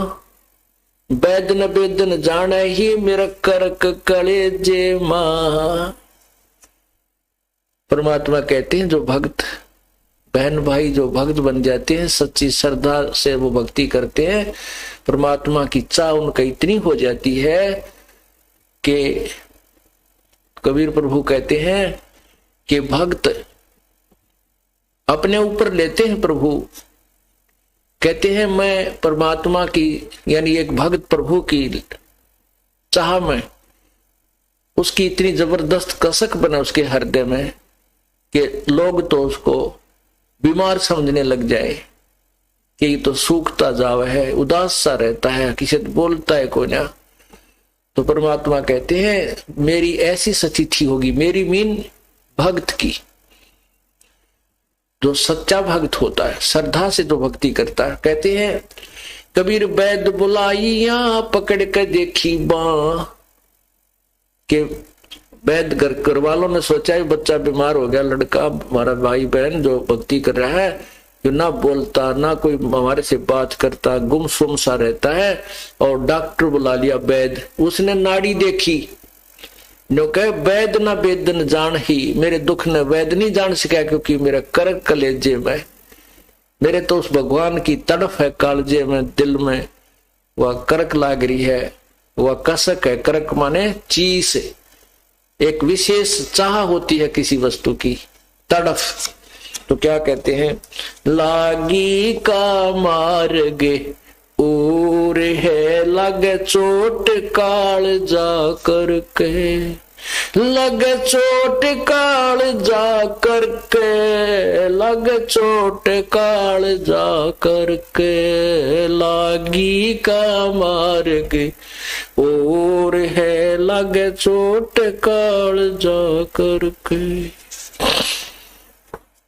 बन बीच भरतरी भूप ने एक मारा ताण निशाना, बन बीच भरतरी भूपने एक मारा तान नसाना, कोई घड़ी सदी थी आवन की साधु का हो गया आना, कोई घड़ी सदी थी आवन की साधु का हो गया आना।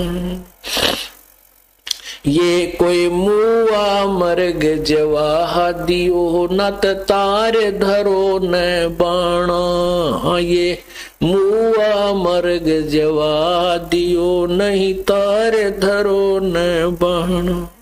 वो जिंदा कर दिया डोर था शिष बना परीक्षा करके, शिष बना परीक्षा करके, शिष बना परीक्षा करके, लागी का मार्ग और है लग चोट कले जा करके, लग चोट कले जा करके, लग चोट काल जा करके, लागी का मार्ग और है लग चोट कले जा करके। गोपी चंद योगी हो गए जिन ले लिया भगमा बाणा, गोपी चंद योगी हो गए जिन ले लिया भगमा बाणा। गुरु महल जनान बेजते डोडी पे अलख जगाना, गुरु महल जनान बेज थे डोडी पर अलख जगाना। भोजन 3600 त्याग के भिक्षा का भोजन खाना, व्यंजन 3600 त्याग कर भिक्षा का भोजन खाना। तन पड़ गया कमजोर था ना खाया उदर वर्क, ना खाया उदर वर्क, ना खाया उदर वर्क। लागी का मार्ग और है लग चोट काल जा कर, लग चोट काल जा कर, लग चोट काल जा करके, लागी का मार्ग और है लग चोट कले जा करके। बाजीद कहे उठाओ ऊंट को, लोग कहें ये मुआ, बाजीद कहे उठाओ ऊंट को, लोग कहें ये मुआ। रही उठन वाली चीज नहीं गया ओढ़ सलानी सुआ, रही उठन वाली चीज नहीं गया ओढ़ सलानी सुआ। कुछ नक्सक बिगड़ा है नहीं बाजीदा अचरज हुआ, कुछ नक्सक बिगड़ा है नहीं बाजीदा अचरज हुआ। जिन करया अचंबा गोर है तजा राज काल से डर के, तजा राज काल से डर के, तजा राज काल से डर के। लागी का मार्ग चोट कले जा करके, लग चोट जा करके, लग चोट काल जा करके। लागी का मार्ग और सुल्तानी मगन बैराग में जिन तज दिया बलख बुखारा, सुल्तानी मगन बैराग जिन तज दिया बलख बुखारा। कद पालकियां में चालते आज ठालिया गुदड़ बारा, कद पालकियों में चालते आज ठालिया गुदड़ बारा। सब संगी छोड़ी रोवती रोवे था कुणबा सारा, सब संगी छोड़ी रोवती रोवे था कुणबा सारा। वो शोर मचारण वास में ना देखा पीछा फिर के, ना देखा पीछा फिर के, ना देखा पीछा फिर के, लागी का मार्ग और है लग चोट कण। कुएं में शेख फरीद ने किसी मीठी बोली भाषा, कुएं में शेख फरीद ने किसी मीठी बोली भाषा। तुम चुन चुन कागा खा लियो मेरे हाडों पर का मासा, तुम चुन चुन कागा खा लियो मेरे हाडों पर का मासा।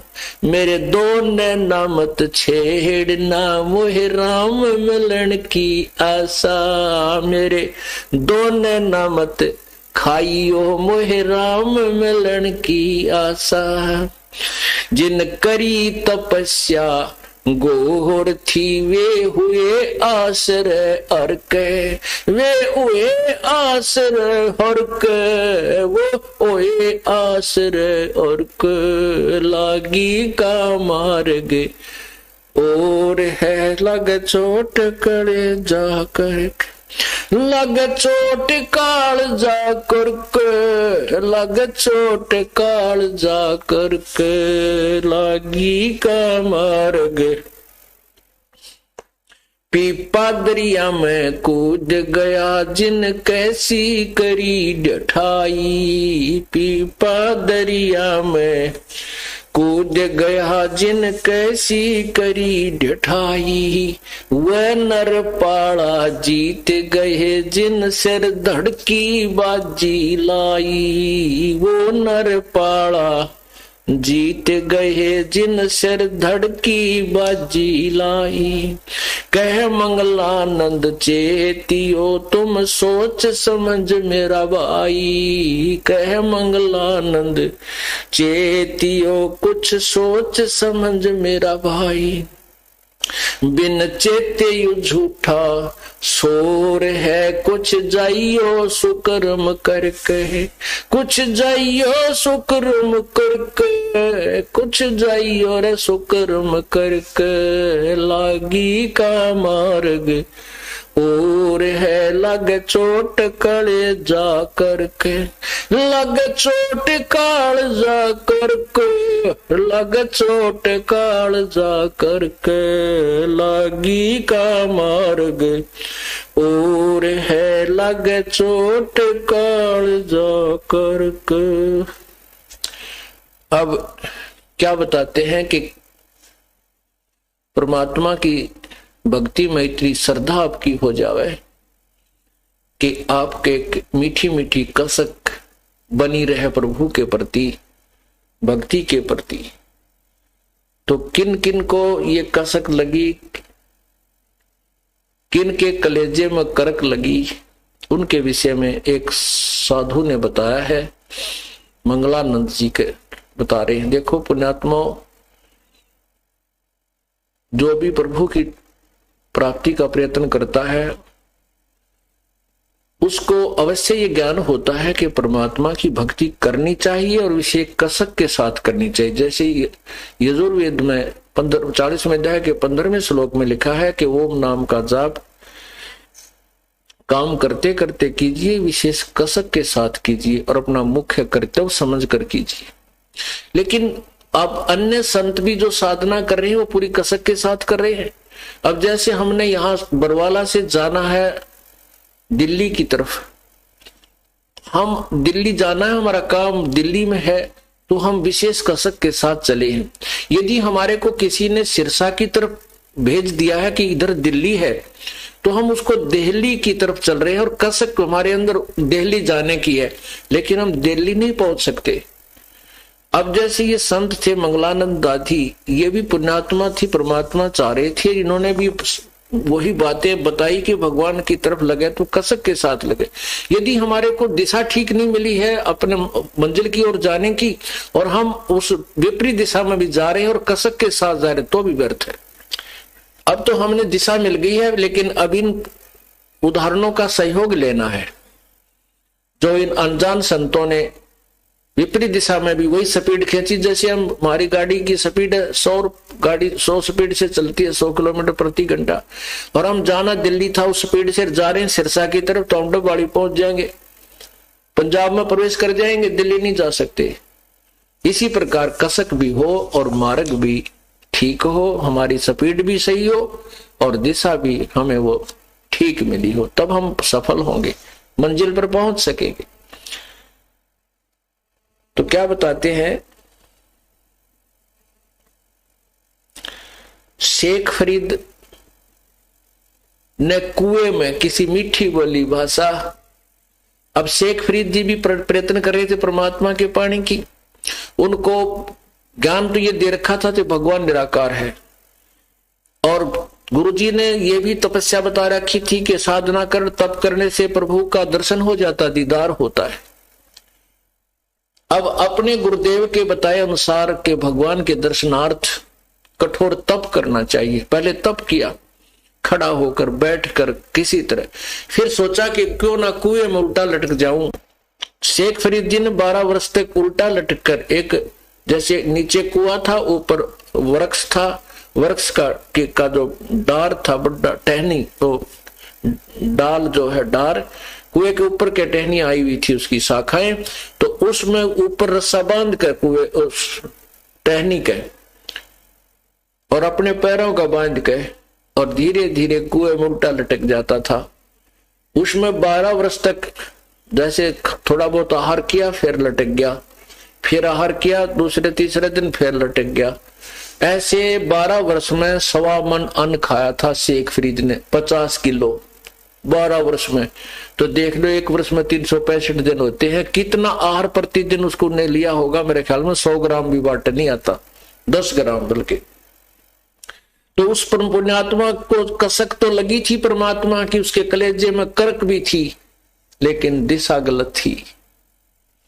अब उसने उल्टा लटक कर तप करते करते वो थोड़ा आहार करने से, अल्प आहार करने से शरीर जीर्ण शीर्ण हो गया, कंडम हो गया, कति अंतिम श्वास गिनने लगा, उठकर बैठना भी मुश्किल हो गया, और शरीर ऐसा हो गया जैसे करंक, बिल्कुल करंक दिखाई देती थी, हड्डियां दिखाई देने लगी, मांस नहीं रहा। अब जब वो बाहर आके सुस्ता रहा था, ऐसे शेख फरीद जी लेटा हुआ था, कौवे आकर माथे पर बैठ गए और निशाना साध लिया कि आंख काट निकाल लेते हैं इसकी, ये मुर्दा पड़ा है, क्योंकि उसके शेष शरीर पर मांस नहीं था, क्योंकि इतना कमजोर हो गए थे अधिक साधना करने से और आहार न करने से। तब शेख फरीद ने आवाज की थी, भाई कौव्यो, मेरे शरीर का कहीं तुम्हें मांस नजर आता, वहां से खा लीजिए मेरे मांस को, मेरी ये आंखें मत छेड़ो। तो इस प्रकार वो जो कौवे उसको खाने लगे, तो कुएं में वो वापस चले गए शेख फरीद जी, और ये कहते हुए कि भाई कौवे, अगर मेरे शरीर पर कहीं मांस हो तो इसको खा लीजिए, मेरी आंखें ना छेड़ना, मुझे परमात्मा के दर्शन की आशा है, हो सकता है मुझे कभी भगवान अल्लाह दीदार दे, दर्शन दे दे। ये कहता हुआ उल्टा ही कुएं में सरक गया और बुरी तरह रोने लग गया, बहुत बुरी तरह। इतने में परमात्मा आए, पूर्ण ब्रह्म कबीर जी कुएं पर खड़े हुए, प्रकट हुए, और उनको ऐसे निकाला बाहर रस्सा पकड़कर जैसे बाल्टी निकालते हैं। तब शेख फरीद ने कहा कि भाई मुझे तंग ना करे, कौन हो आप, मुझे छोड़ दीजिए, मैं अपना काम कर रहा हूं, तुम अपना काम करो। क्योंकि कई बार कोई ये पाल ही जाते थे ग्वाले, वो उसकी रस्सी को पकड़कर ऐसे हिला देते थे, शरारत करते थे, तो बेचारा शेख फरीद कभी इस कुएं के लगता था, कुएं की साइड में, कभी इस साइड में, अपना ऐसे कर लेता था। बच्चे 1-2 बार लाकर चले जाते थे। तो उसने सोचा आज भी कोई शरारती आ गया, तुझे बाहर ही निकाल रहा है, तो उसने कहा भाई मुझे बाहर ना निकाल, मुझे छेड़ मत, मुझे अपनी क्रिया करने दे। प्रभु ने कहा आप क्या कर रहे हो? शेख फरीद ने कहा मैं परमात्मा के प्राप्ति के लिए प्रयत्न कर रहा हूं, भक्ति कर रहा हूं।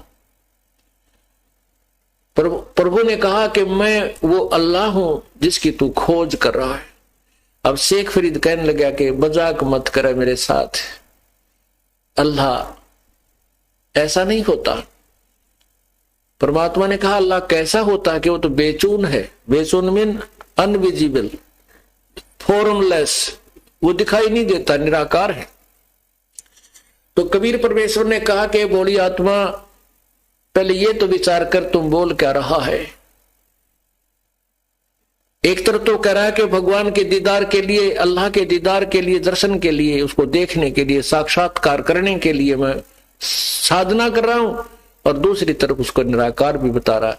निराकार का तू देखेगा क्या। अब एकदम वो कहते हैं ना गामकार ज्ञान का तो चमका ऐसा लग गया करे, एकदम उसकी चौंध टूट गई कि तेरा गजब हो। यो कह रहा हूं भगवान को देखूंगा, और उधर से छुरी बता रही है हमारी वो निराकार है। फिर निराकार का देखना क्या है। देखना साकार का होता है, साक्षात्कार साकार का होता है, निराकार का नहीं होता। तो अब उसने शेख फरीद को इतना तो हो गया कि ये भगवान नहीं है तो अल्लाह के बारे में जानकार अवश्य है। इसने तो एक के बात में, एक के पॉइंट में सारा काम सुलटा कर दिया, चरण पकड़ दिए उल्टा लटके लटके के हे संत जी मुझे अल्लाह प्राप्ति की विधि बता दे। तब प्रभु ने कहा मैं इसी काम से आया हूं, आओ मैं तुझे परमात्मा प्राप्ति की विधि बताता हूं। पहले कुछ आहार कर ताकि तेरा शरीर काम करने जोगा हो जाए। इस शरीर को किसे क्या दुश्मनी थी, तूने ऐसा बुरा हाल कर लिया इसका। इसको भोजन कर, आहार कर, ज्यादा ना खाओ, इतना कम भी ना खाओ कि सारी आंत इकट्ठी हो जा, कड़ टेढ़ी हो जा। तो और ज्यादा भी मत खाओ। प्रथम अंदर संयम राखे, योग युगत सब सतगुरु वाखे।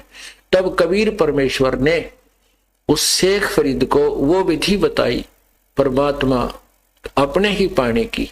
देखो परमात्मा के दर्शन से नहीं, उसके नाम की कमाई करने से सतलोक में वास होगा। दर्शन तो कबीर साहब के लाखों लोगों ने 64 लाख से हुए थे तब किए थे, लेकिन मोक्ष उनके द्वारा बताई गई विधि से ही होगा जो दास आपको बता रहा है, सत साहिब। और ये यथार्थ विधि को आपने कसक के साथ करना है। देखो हमने जो काम करते हैं उसमें कसक होगी तो हम उधर मंजिल की तरफ अग्रसर रहेंगे। तो अब आपको मंजिल भी की ओर जाने का मार्ग भी सही मिल गया। इसके लिए कहते हैं समझा है तो सर दर पाओ और बहुर नहीं रे ऐसा दाओ। सत साहिब कर जोरों